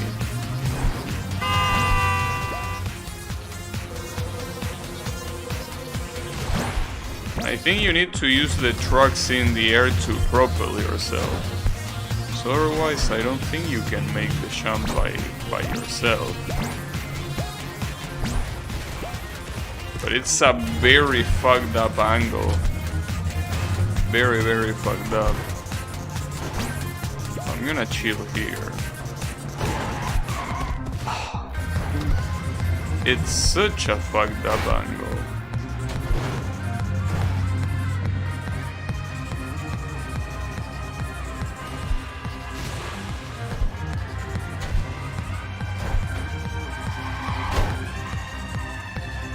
That's the goal.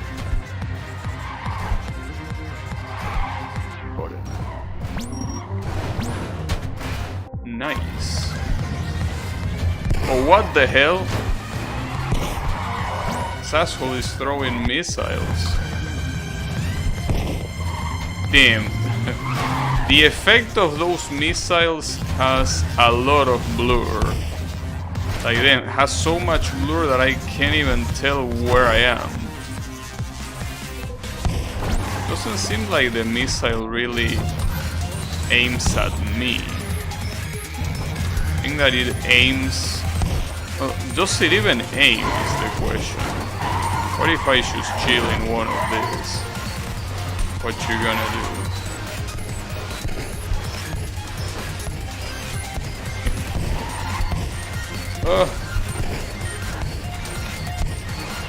There is another missile thrower. Oof. That was an intense level.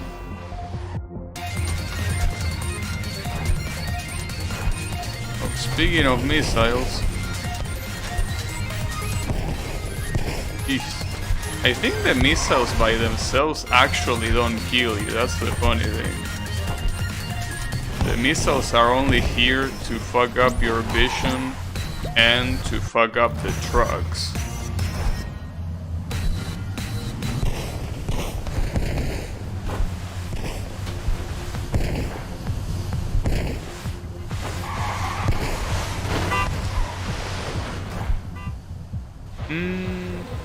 Got it.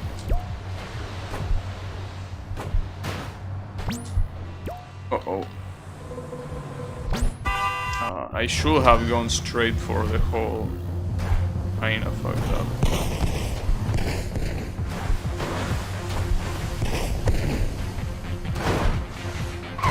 Alright, oh yeah. I'm gonna ask the question again, Kyle, since you actually did it before. How do you know what image to pick up when you do a YouTube video that is about a song and you need to put an image for it to not be completely empty? Like, how do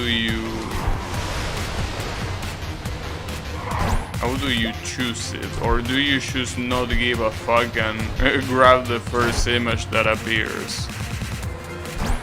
Because that's a strategy. How am I not dead? The one with most clickbait, right? But do you? I'm assuming you credit the artist at least, right? In the description, like I will assume.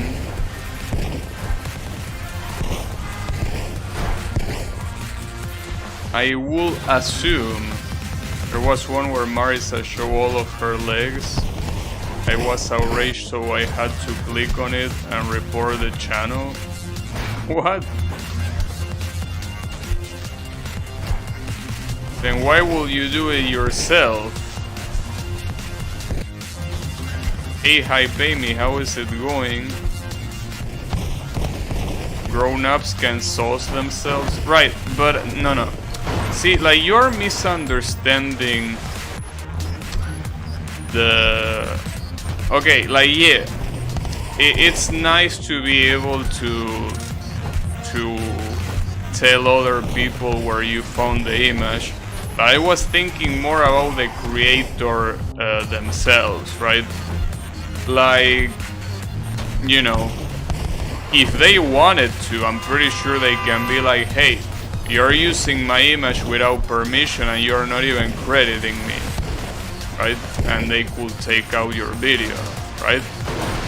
I wouldn't want that. I mean, after all, they draw it, so...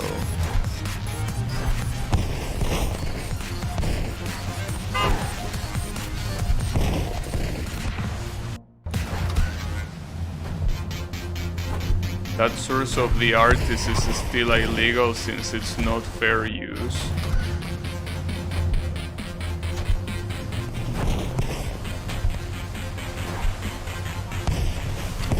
So basically, you will have to make sure that the artist puts in the description or the image or their I don't know if I should call it channel. I don't know how they call it in drawing places, but like I will have to have a disclaimer saying that they allow other people to use their images as long as they are credited. What sucks, Megaballs? It's like putting the no copyright infringement intended. You know, okay, that's fine, but I mean, I will have to find someone that specifies that you could use their images without any issues. And I'm pretty sure there are people that do that, right? That say that you can use my work, just make sure you credit me. Right?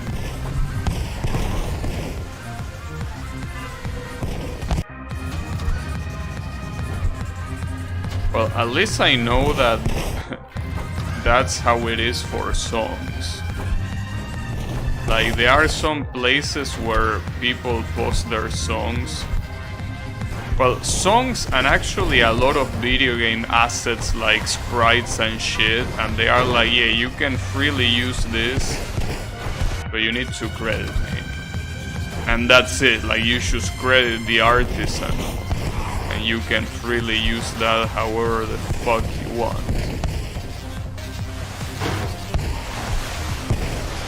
Yeah, actually I could check that webpage now that I think about it.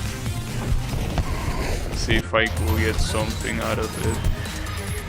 The problem is that I think that page is mostly oriented towards video game assets, not really standalone images. Well, technically the sprites are standalone images, but I mean more like drawings, right?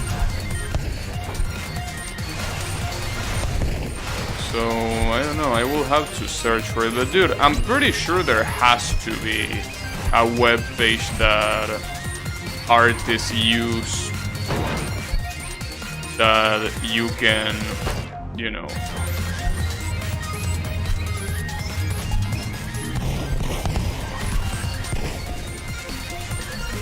that you can get art from and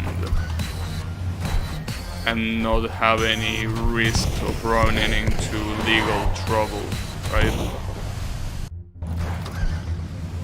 Well, another thing that I can do is I can email the artist and be like, hey, I want to use your image in a video that is just for, you know, for having a song. Can I do it? And if they allow me to, even if they could still later claim it, I guess legally, at least I will, you know, at least I will make sure that they consented. Got it. There is a difference between something being illegal and the author not giving half a shit about people using their art for YouTube piracy. Wait, this wouldn't be piracy. I literally did the song myself. Well, yeah, it's based on Soon's song, but I did it from scratch myself. So what you mean piracy? I'm not pirating anything. It's not worth their time looking for whoever might have used this Marisa's picture I posted 20 years ago. Oh yeah, but I mean, that's the thing. Here, I wouldn't even be doing anything illegal in terms of the music itself, because I literally made it myself. And yes, it's based on Soon's music, but Soon allows that. That's something that he specifically says. As long as you don't use the assets straight from my games, you can do whatever you want. And that's what I did. In your case, you will only have trouble with the artist. Yeah, exactly.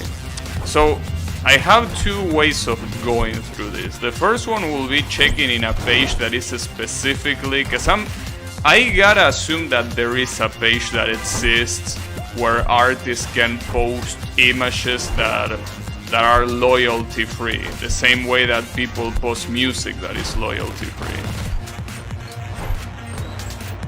And if that's not the case, I can just try emailing them and being like, hey, are you okay, bro? Safest thing will be making your own album art. Well, yeah, but as I was saying before, I suck at drawing. Like, I'm absolutely trash. Yeah, royalty. Whatever. Point is that... yeah. I'm very bad at drawing. So that's not an option. I'm just very bad.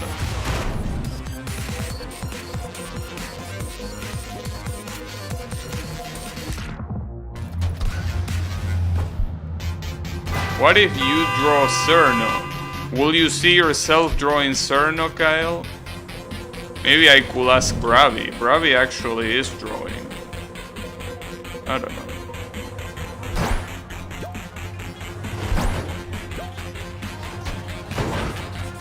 Because that's the thing, right?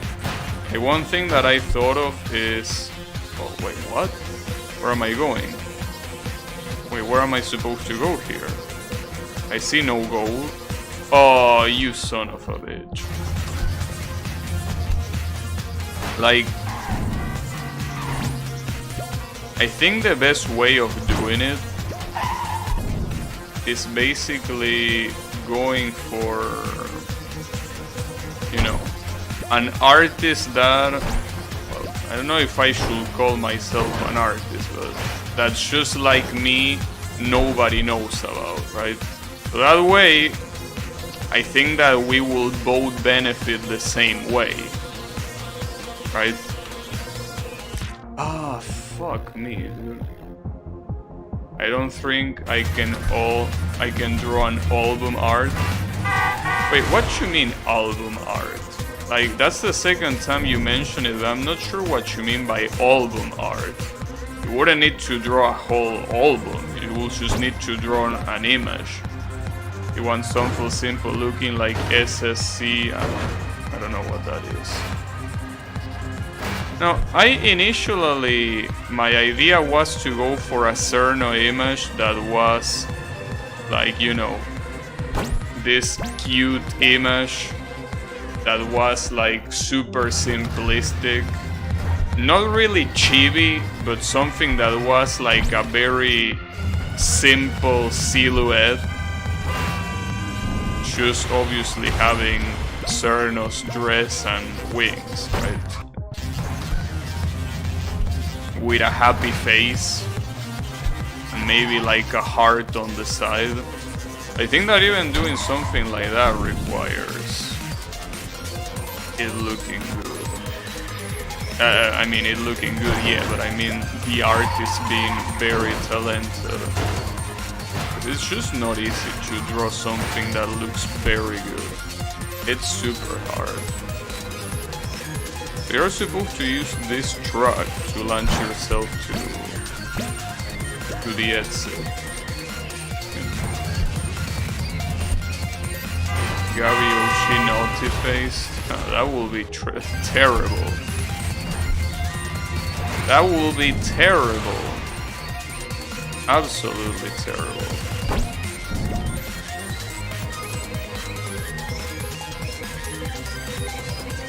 Yeah, that's something that I have to figure out. And then after that, I will have to figure out how the fuck to...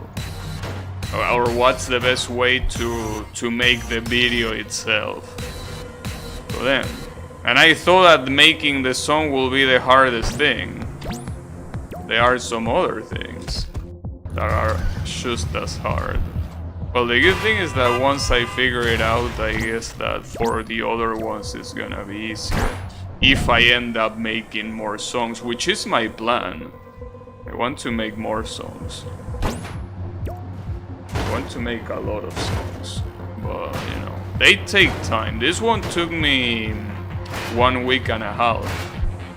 Which is not really that much. But, you know. Oh, damn it, that was a bad landing. That would have worked, but I landed not very well.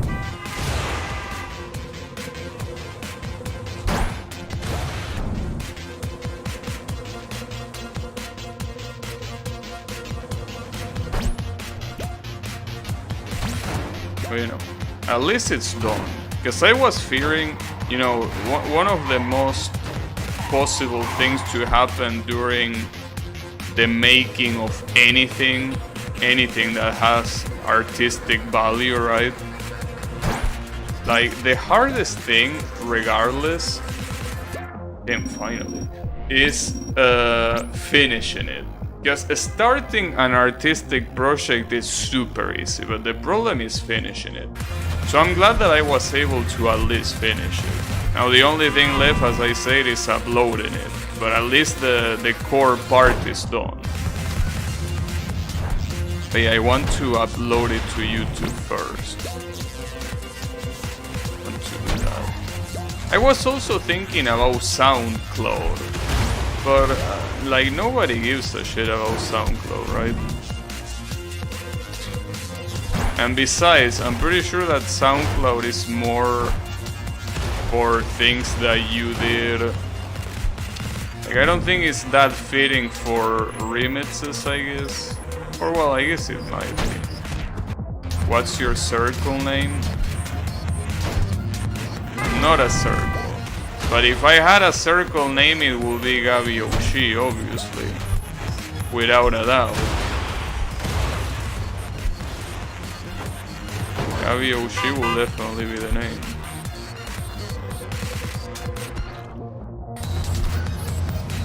Yeah. I guess I could also, but I don't know.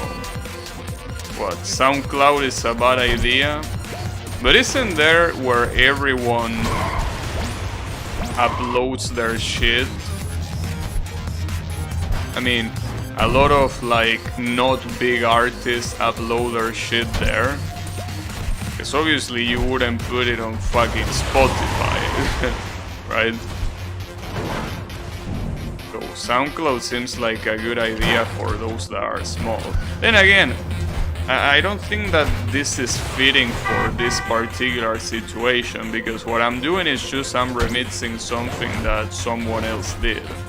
So even though I still did it myself, technically, I don't think it's something that will warrant something like SoundCloud particularly. Ooh, man, look at this shit. Wait, now what? Oh, they are the trucks. Are the other trucks gonna land here? Apparently not. Oh, what the hell? Wow, that was crazy.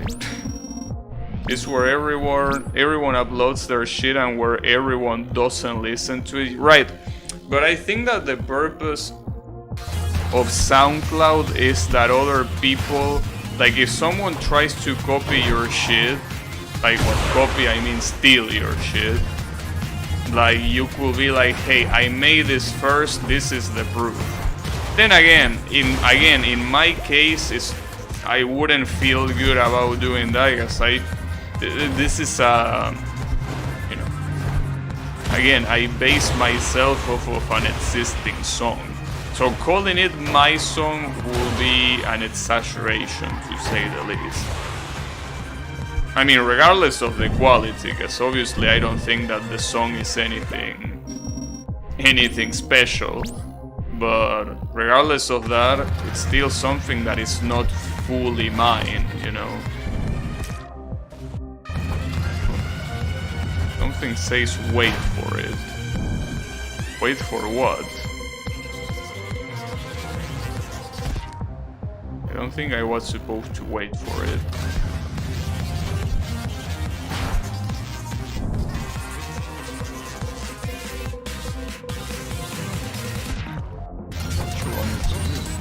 In those cases, you upload your shit into a copyright platform.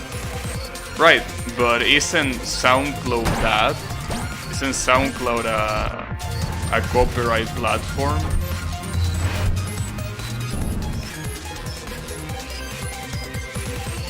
That's exactly why I am suggesting it. Or is it not a copyright? What is a copyright platform?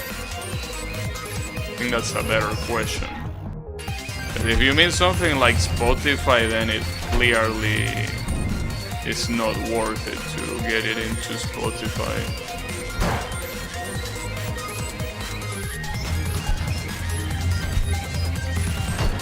I don't think so, it's just a music sharing site. So what will be a copyright platform in that case? Again, other than Spotify, I'm pretty sure Spotify will be that. But you know, I wouldn't go that far just for a shitty remix.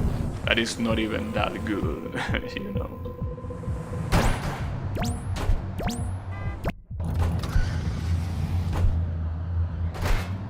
And again, I don't think copywriting is the way to do it. Because this will be the cleanest expression of Doshin work, and for Doshin work, you know, wouldn't feel good. Oh, that's the goal. So you have to hold up in the air. That's why it says wait for it. Copyright platforms are like CD Baby, Shamendo, Apple Music, Spotify, and I think Bandcamp. I see. Yeah, but I think that for this kind of shit, like if I did an original soundtrack or whatever, I will be like, yeah, I would like to get some protection, right? But this is, again, some, you know, weak-ass Doshin work. So, it's like, I really shouldn't. That was a pretty cool level, by the way. Steampunk? Oh, that's what you mean by steampunk, literally steam. I thought it meant more like vaporwave and shit. I guess steampunk is actually this. Yeah, I think that that's just my my own. That's my mistake. Steampunk, I'm pretty sure, refers to this kind of shit. At At the beginning I thought that it was also related to Vaporwave, but it's actually different. I'm pretty sure that Tetris Effect has a level called Steampunk, and it's like this. It's not like Vaporwave. If you go full Doshin Ghetto ass, do you even care about people stealing your shit? I don't care about people stealing my shit. I just wouldn't like someone pretending that they made it. But I mean, that's a risk that you run anywhere. I mean, I'm pretty sure at some point in the stream, I'm pretty sure there was one stream that someone in a Chinese streaming platform basically reproduced it and pretended to be me. If it's not happening already right now, you never know. I mean, I don't think anyone will give enough of a shit onto this stream to do that, but you never know. Especially because it's easier to go against the small fishes that not only wouldn't care that much, but also wouldn't have the resources to fight back. Well, the resources of the willpower, I guess.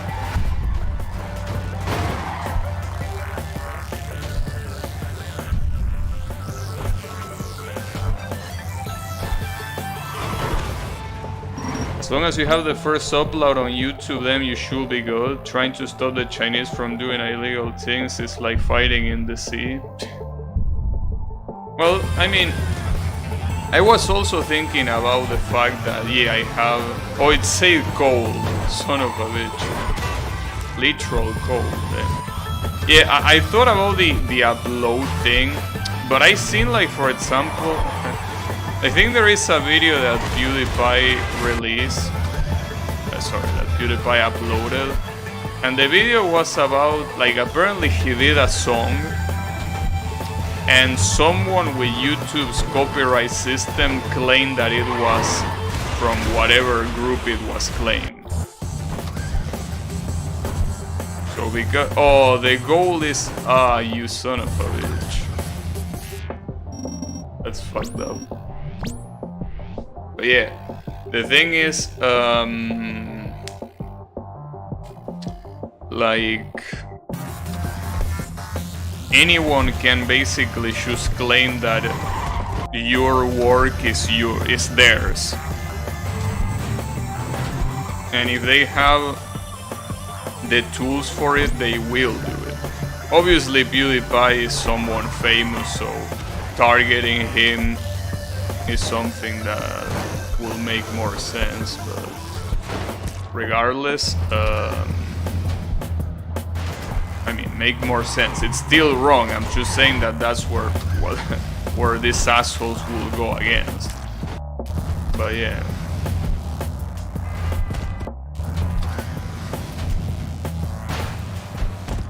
You can watermark a song, but I don't want to ruin the song with a watermark, you know. Like what? Something that says Gabi Oshi in the middle of the song? Nah, I'm not gonna do that. Especially not for a remix of another song. Like, come on. That definitely is a no. Oh, that's a harsh, huh? You want the YouTube copyright to show your name instead of nothing? That needs to be a third-party thingy. Yeah.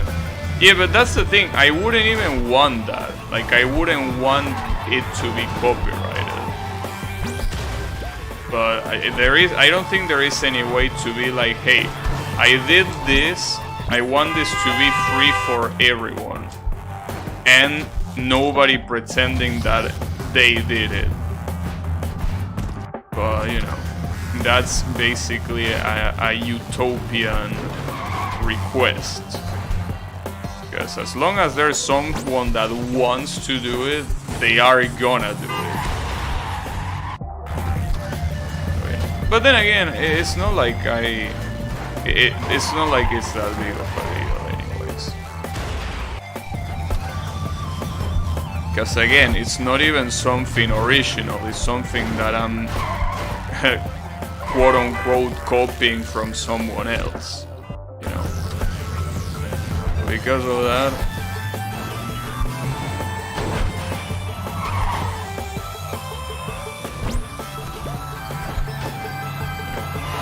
what it is. Oh, so how do you jump? Oh, you jump in between them. That's messed up. Didn't know that you will jump in between them. What the hell? That first truck got bugged. Damn, trucks are getting short to my direction.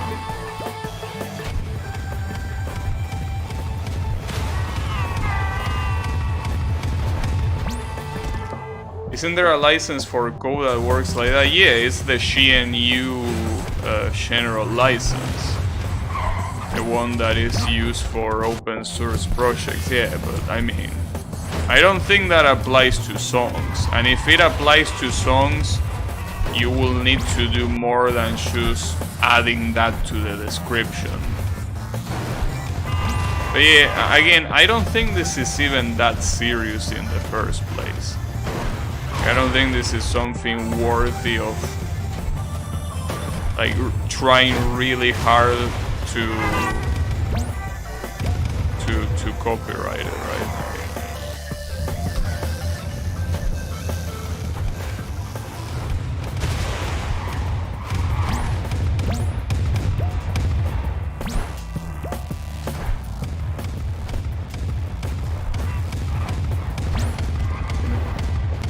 Post your song in binary and put it in a GNU license. Right, but well, in that case that wouldn't do shit. I mean, I know it's a show, but that wouldn't do shit because the thing that will be free will be the binaries, not the song itself. Like the actual audible piece that will be an MP3 or whatever. Like, since when it gets uploaded to whatever platform, it's obviously different from the original. It wouldn't even matter. But I mean, it wouldn't matter even if it was the same MP3, because when it comes to music, it doesn't matter the data itself, but how it sounds. So that wouldn't do shit, basically. Convert it into NFT.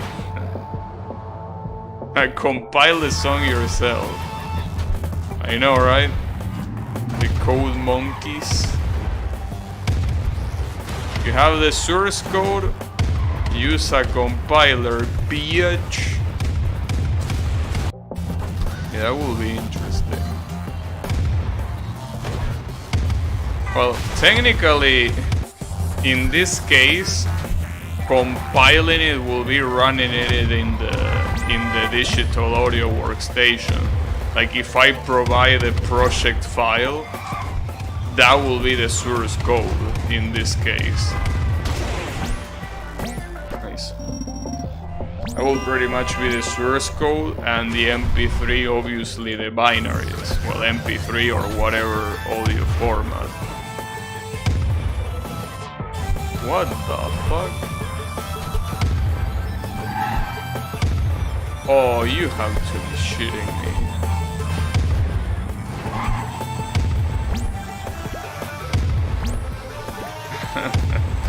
This is pretty messed up.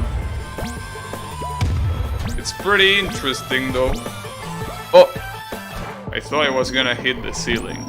Yeah, that was a very cool level.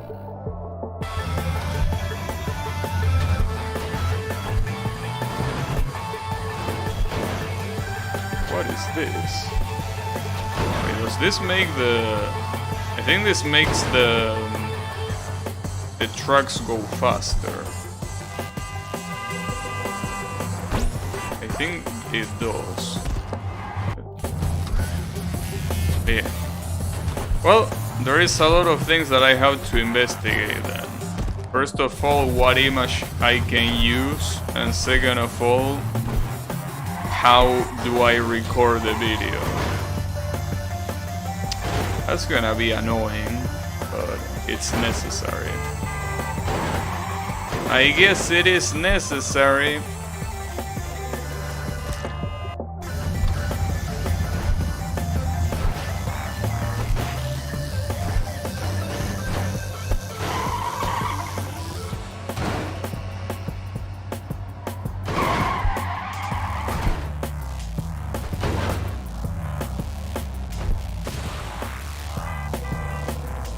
Ah, damn it, almost made it.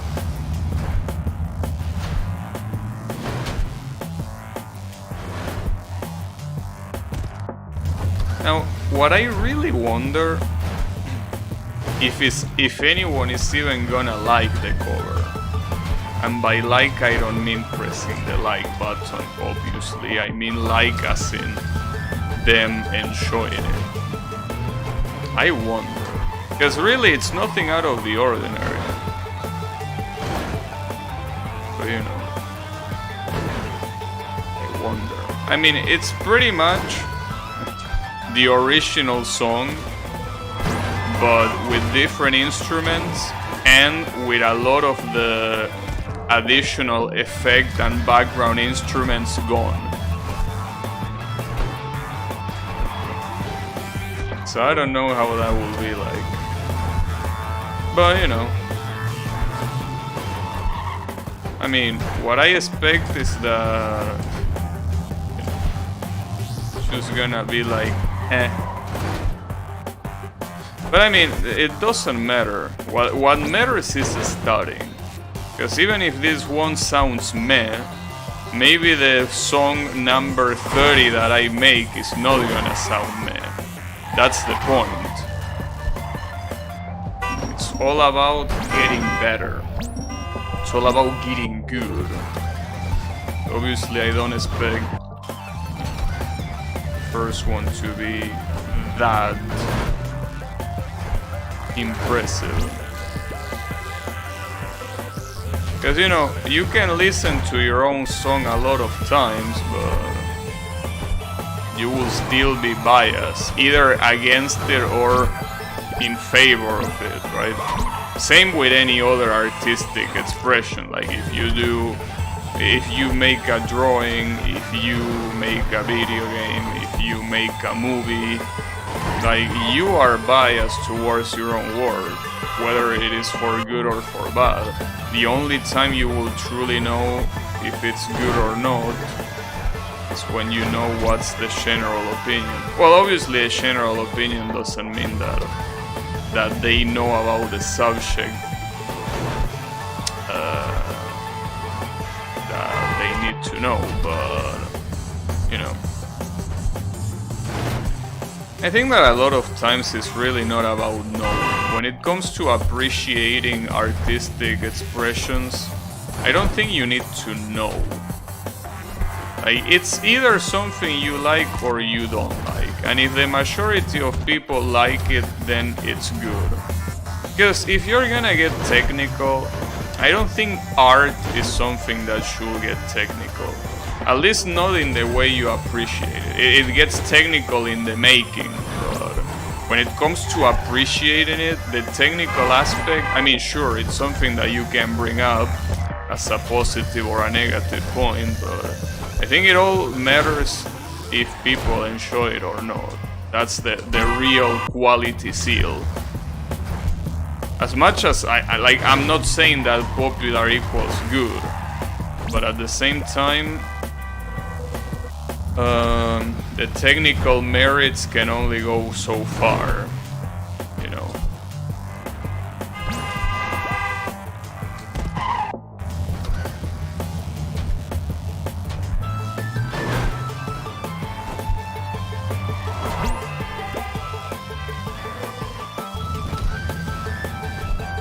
I mean, after all, for example, a game like I Wanna Be the Guy or I Wanna Be the Boshi, right? They are not technical masterpieces by any means, but they are just fun games to play. So in that case, does the technical side matter that much? Because what matters really is the enjoyment that you find in the game. I mean, after all, every time that I say if a game I think it's good or bad, I most of the times don't take into account the technical aspect. I mean, sure, sometimes I say things like, well, this game for its time was very advanced, so that's a plus. I think that at the end of the day, if the game is not fun to play, as technically impressive as it is, I'm not gonna say that it's good. I want to think of an example. Well, I mean, I could say I wanna be the guy, I guess, but... yeah, I guess I wanna be the guy is a good example. Because really, that game is definitely not technically impressive at all. I mean, it's a game made in a shitty-ass engine with some shapy cheese and stuff.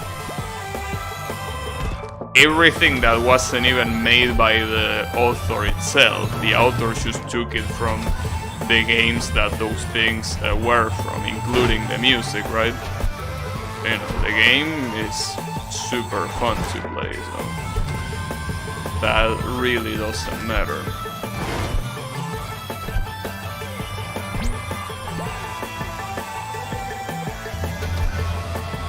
You know, I think that artistic appreciation is an interesting topic, because it's something that definitely, it's always constantly trying to you know, go between objective and subjective. I mean, in the end it's all subjective, but I mean that there is an objective side to that subjective side, you know.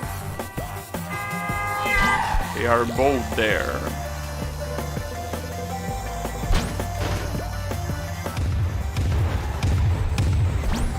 Damn it, I shouldn't jump there. I'm gonna get myself killed just like that.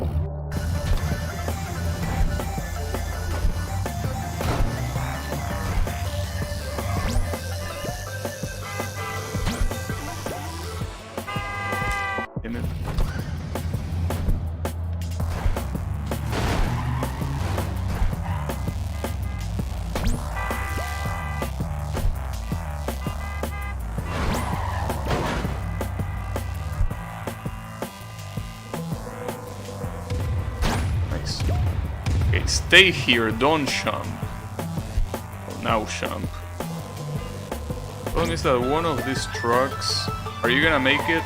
Oh, you piece of shit of a truck. Seems that on the last jump they don't make it because it's way too short. They don't have enough air time to make it.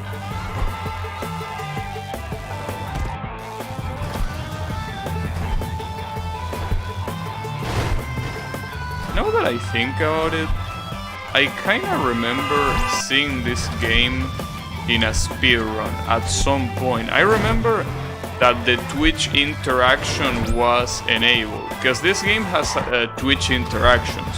Like, I think that the Twitch chat can manipulate the... like, it can make random shit appear. Like, I don't know, there can be a meteor falling from the sky or whatever. Since I'm not streaming on Twitch, that's not possible. Though even if it was possible, I don't know if I would like it. Regardless.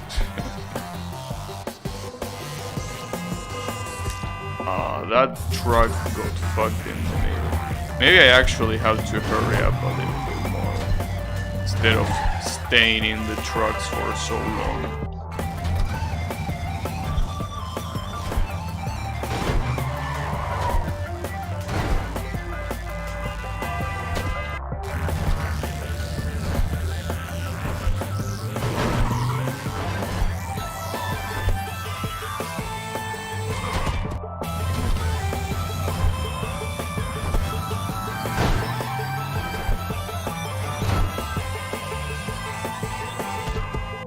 This level is quite hard. I thought it was gonna be easier because there is constantly an influx of trucks in the different platforms, but The problem, I think, is the very first platform.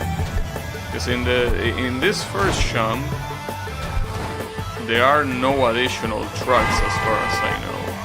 You only... Oh, and this one either. So the additional trucks only start appearing here. That's the issue. And there is also that. If you try to jump too much between these trucks, that asshole that is shooting trucks is gonna end up fucking you up. That's the reason why it didn't. You asshole, why did you go right? Damn it. Couldn't you keep going straight?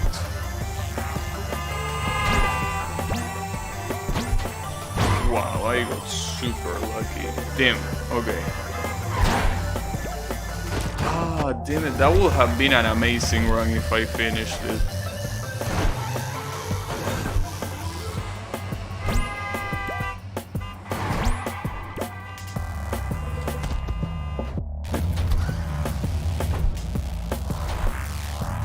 But I think this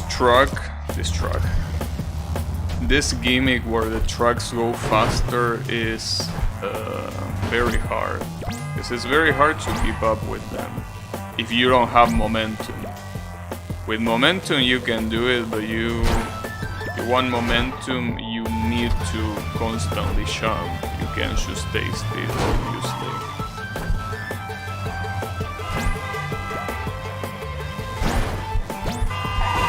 Damn it. Landing on the bottom of a truck doesn't seem to be the best idea.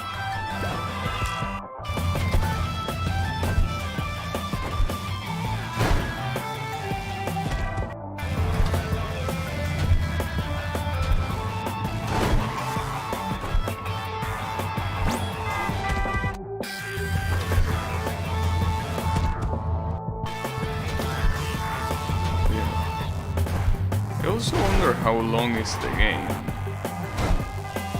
because it's one of those that make me ask,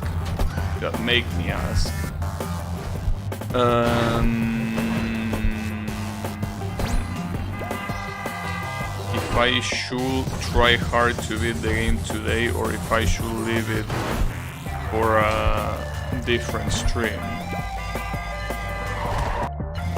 Because I think that, well, I mean, obviously if this is the last area, then yeah, I should beat it now, but I don't think this is the last area. But at the same time, I don't think there are gonna be that many more areas, because at least how the interface is presented, it makes me think that there are no double-digit areas.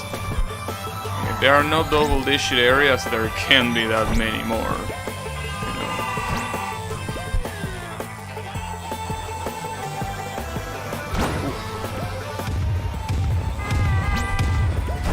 What an asshole, damn it.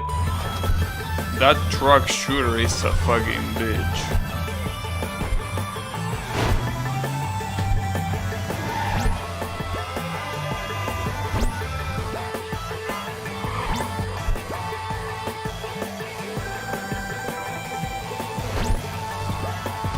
Oh, come on, dude. I don't know why it's so hard to land on a truck when you are going like backwards. Like if you overshoot a truck and you try to go a little bit behind, it's super hard for in order to land in the truck. Like something tells me that the trucks kinda try to dodge you at that point. Kinda looks that way.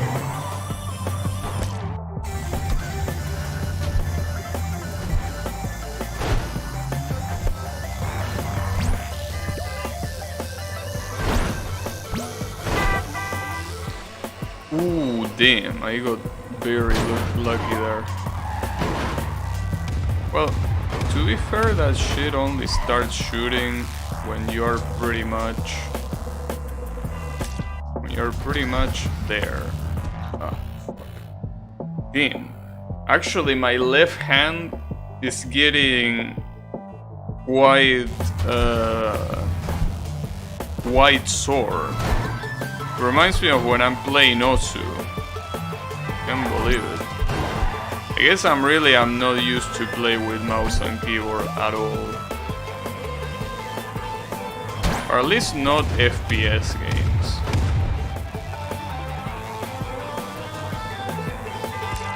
Damn, dude. Most of these trucks just literally stop there. It's like I have to jump all the way.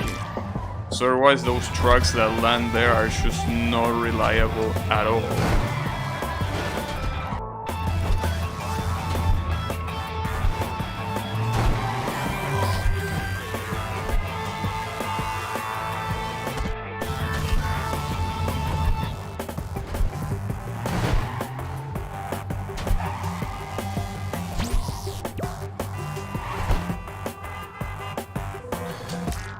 Almost.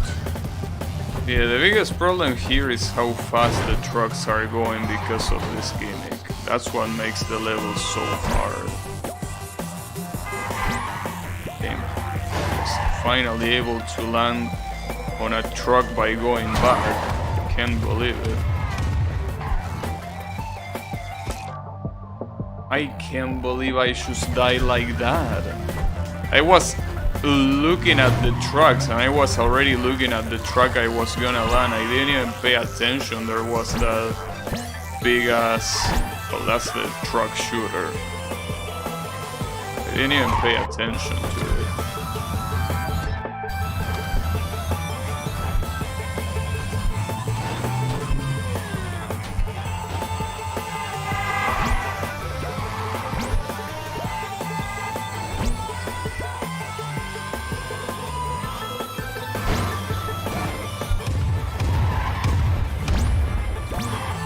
What I get for jumping. The problem is that most of those trucks, as you can see, they don't land properly. So you really have to do a long jump to get to the other platform. That's the issue.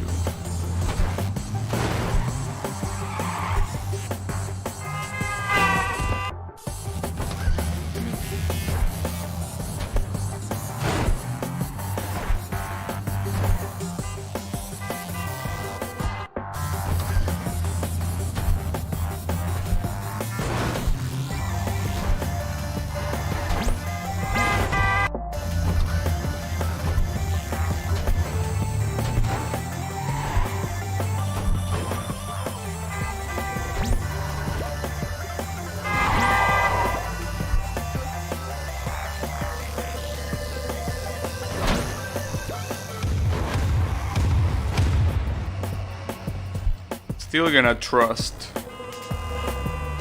And that's what I get for trusting.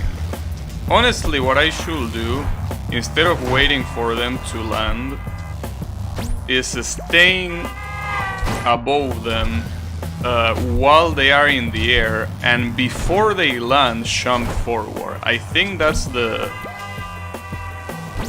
right strategy. I don't know if I'm gonna be too late for the other group of trucks though. That's my main issue.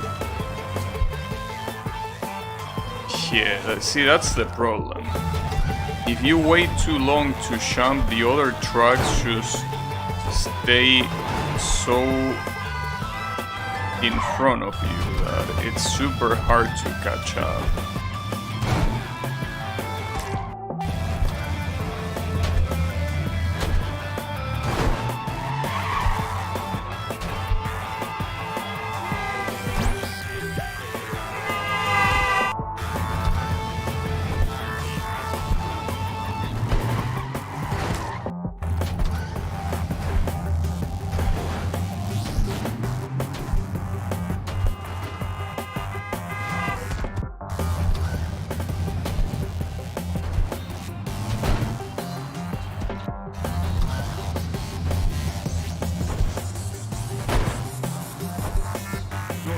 Struggling on this first one now. Not even the hard part.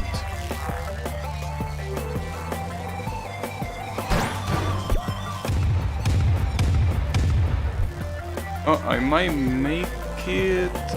Yes. Okay, No, I got too greedy. Well, to be honest, I wouldn't say I got too greedy, because I felt that the truck I was standing on was gonna crash. Not like I wanted to do it fast. Just though that particular truck wasn't gonna last.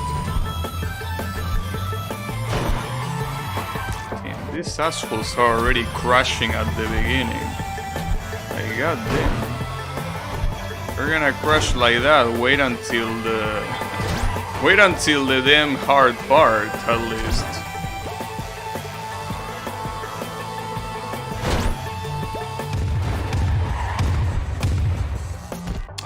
Again, I jumped too early and I died to the truck shooter.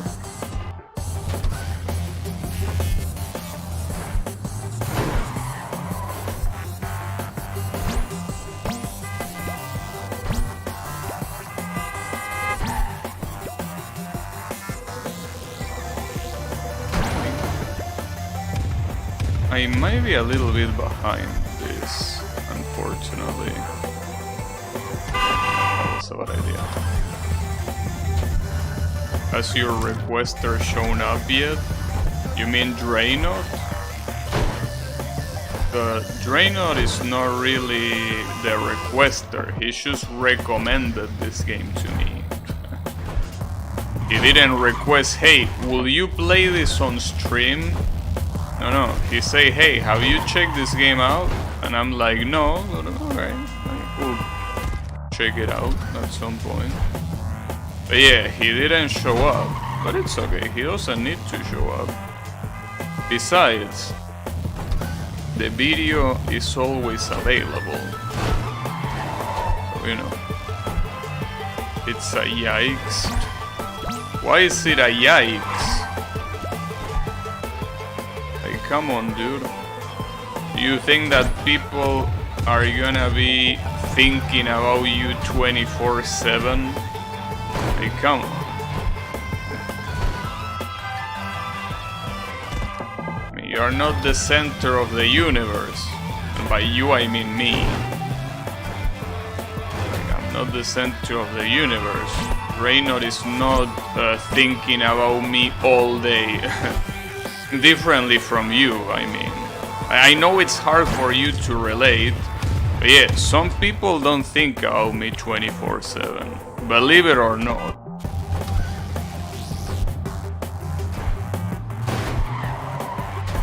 Imagine being here in 2022. Yeah, imagine being you. Imagine. Just imagine that. You know.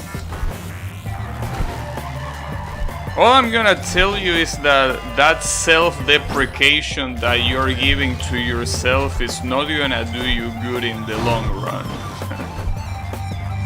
Yeah, it all starts as jokes, but like, you know,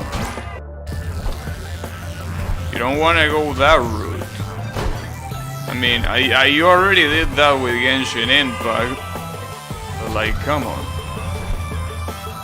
Have some self-respect. It all starts as a joke. It all starts as a joke. Everything. Wow, nice truck.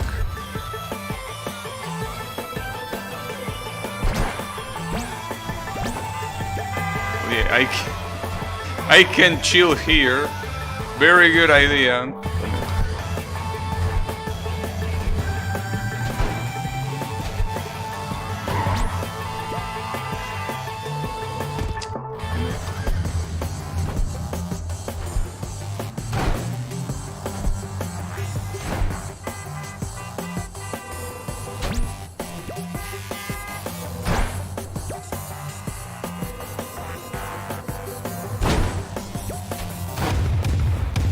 here. Jump.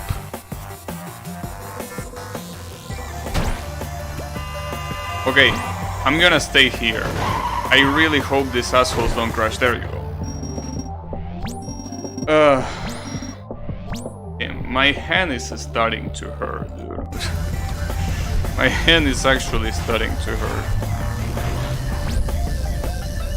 Oh, you have to be shitting me. Well, at least these trucks don't move, but what moves are these mechanisms, these gears. Well, that might be a problem.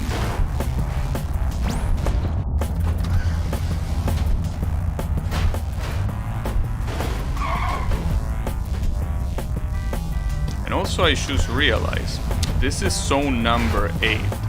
So if there really is single-digit levels, this means that this will be the second to last one. Oh, that was pretty easy. Compared to the previous level, at least. Okay, and this is the last level of this area, so I really don't expect this to be easy at all. No, that's not gonna work. I'm dodging in real life. That's when you know that shit gets serious. Go. Okay. This is gonna be a problem. No, I'm fine. Ah, you sack of shit. If I knew that was coming, I would have jumped way earlier.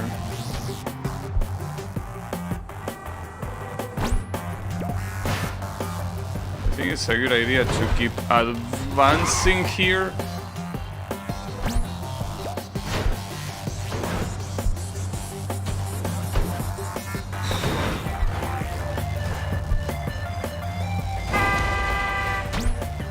Oh, what the hell? Might be time to let go. I mean, as I say before, Yami, nobody's holding a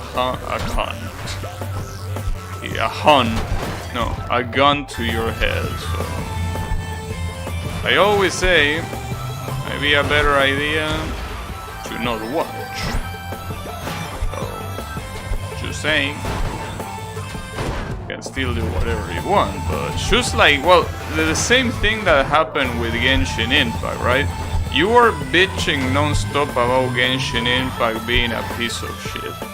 So I told you, alright, if you don't like the game, maybe you shouldn't play it, and that's what you did. You made a smart choice, you decided to stop playing a game you don't like. So maybe, as you say, it might be the perfect time to do it with the stream. I mean, I wouldn't like that. I mean, of course, I will want to have people here. But hey, I also wouldn't like someone to watch something they don't like. You know.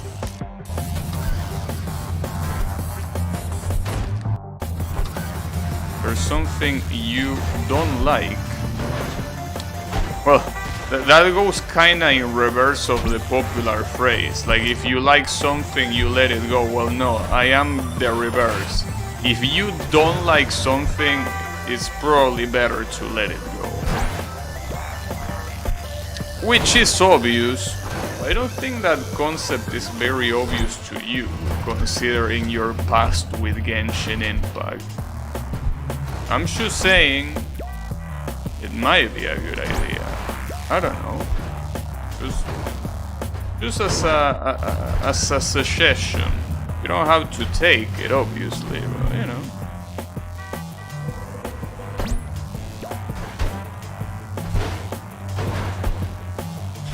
Okay. Alright. Why did you land on the side, you son of a bitch?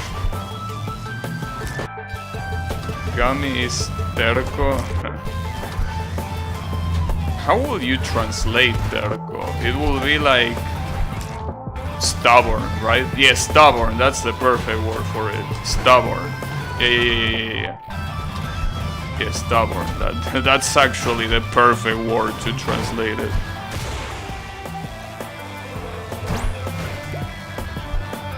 Yeah, he say that, as I said.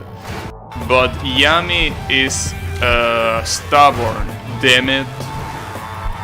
That's what he said, literally.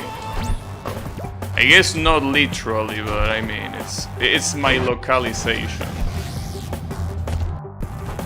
What makes you open Genshin and be like, this is okay? I mean...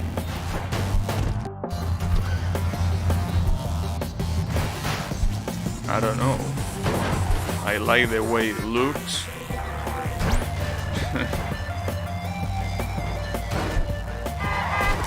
And I mean, I will agree that some events are a piece of shit, but it's also fun to play when they actually give you something to do and to explore. Just that I already explore almost everything. I mean, not really, there are some areas that I haven't really explored. I don't know, I like exploring in that game, that is. I like fighting when it's challenging. And yeah, I like the game the way it looks. Pretty much it. Don't think there's anything else to it. Besides, I have all the characters I want. So differently from you, I'd never think, damn, this game is a fucking roulette. Might as well be playing a slot machine. I never think that, because I already have everything I want. Like, ever since I got Songli in the previous banner, that's the last character I wanted. That's it. Nothing more, nothing less. That's why I never complain about the roulette. I probably would complain if there was a character I really like that I don't have, but that's not really the case. I don't really give a shit about any character that I don't have. I mean, sure, I could say it would be cool to have Ed's character, but it only would be cool just to see how it plays, not because I legitimately want it. Also, don't forget that you are the same generation as me. Because you say this generation, I'm your same generation. And if you have a problem with that, go complain to the historians that made us be in the same generation. Not to me. I'm just a messenger.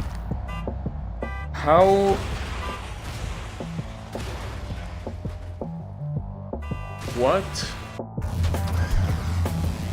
Okay, so you're talking about a flat-chested character with stars in the eyes? I don't know which one you're talking about. Stars in the eyes?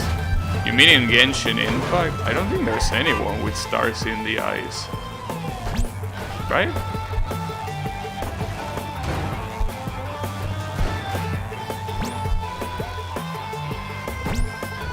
So no, I don't know which one you're talking about. At least I don't remember any character with stars for eyes. Maybe there is, but I don't think there is actually. Dark brown hair is relatively new.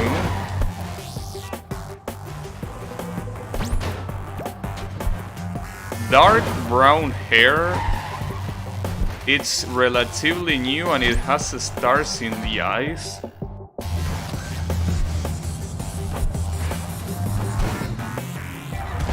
Tao?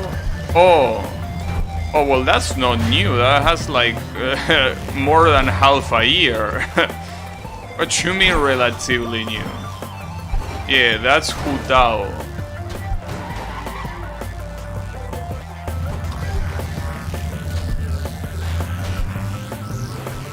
You agree?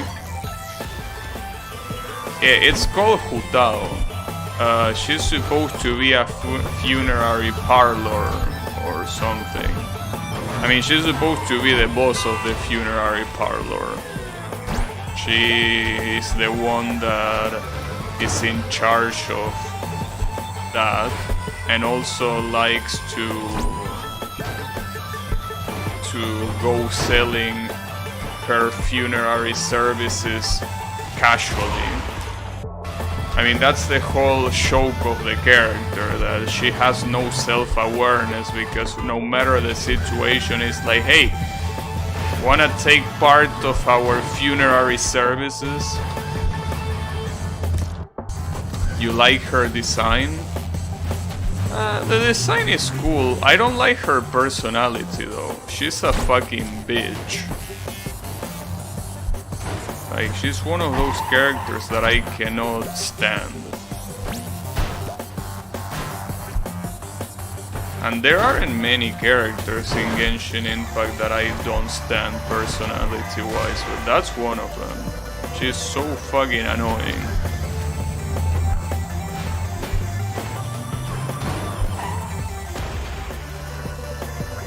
Walnut? I don't know. Don't ask me to translate Chinese. But yeah, she might be a walnut. Okay. Go! Oh, fuck me, dude.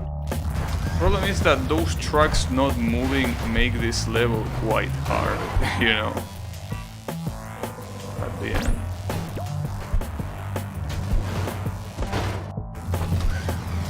Yeah, that's Hudao. Honestly, design-wise, well, as I say before, design-wise, my favorite character is Mona. Which is quite a shame because she fucking sucks. I mean, she's not a bad character, but you need a lot to make her work and it's not working. That's the thing.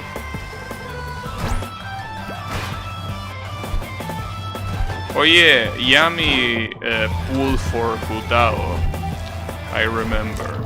I think that's the last character he pulled for.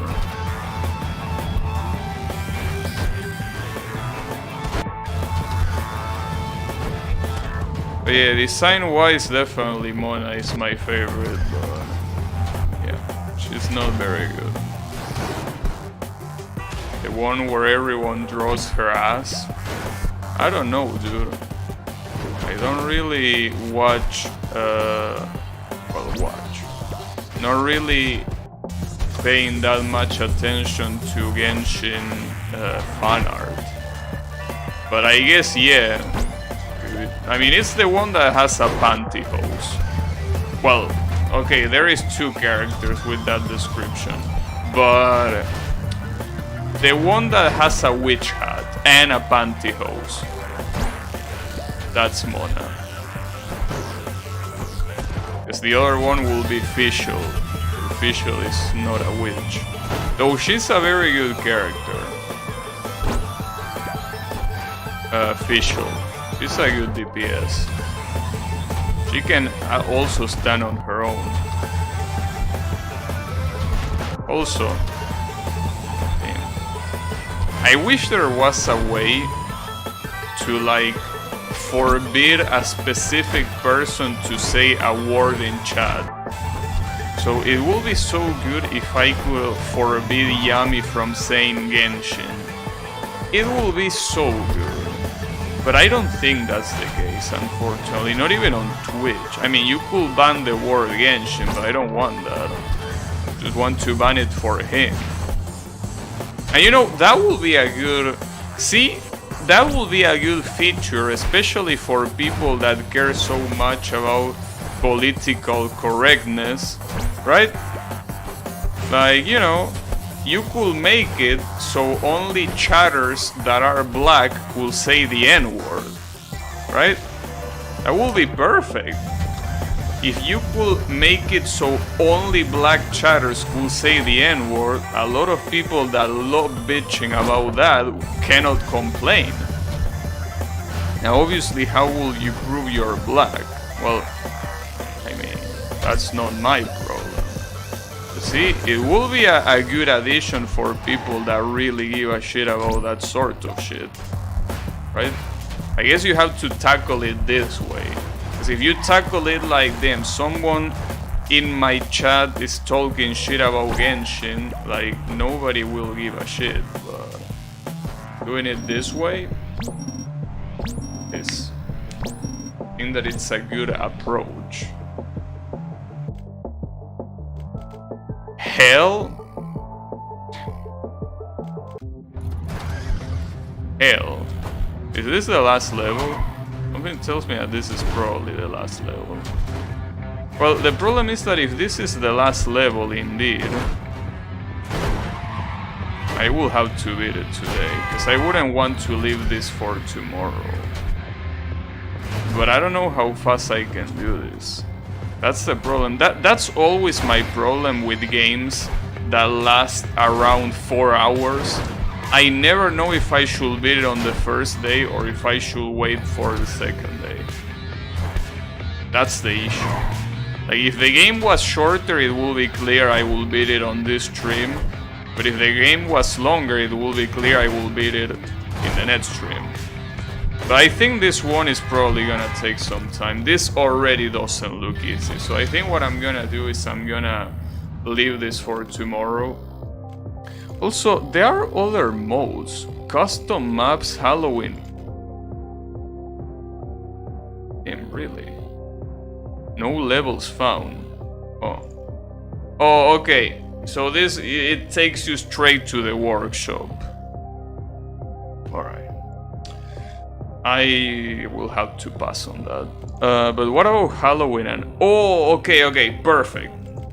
So if there are two more campaigns, then even if I beat Hell, and even if Hell is the last map of the main campaign, I will still have enough shit to do tomorrow to warrant a full stream. So that's exactly what I'm gonna do.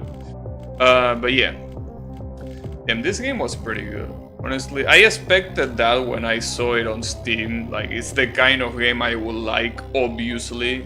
Like, you know, games like Sion, that are about jumping and running very fast and getting to a goal. I really like those games.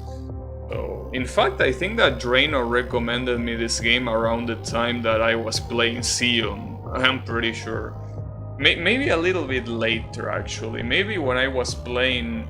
I don't remember exactly which game it was. But yeah, it was one of these kind of games that I really like. So anyways, thanks everyone a lot for watching, and I'll be seeing you on the next stream with more Clustertruck. So have a good one everyone, and take care.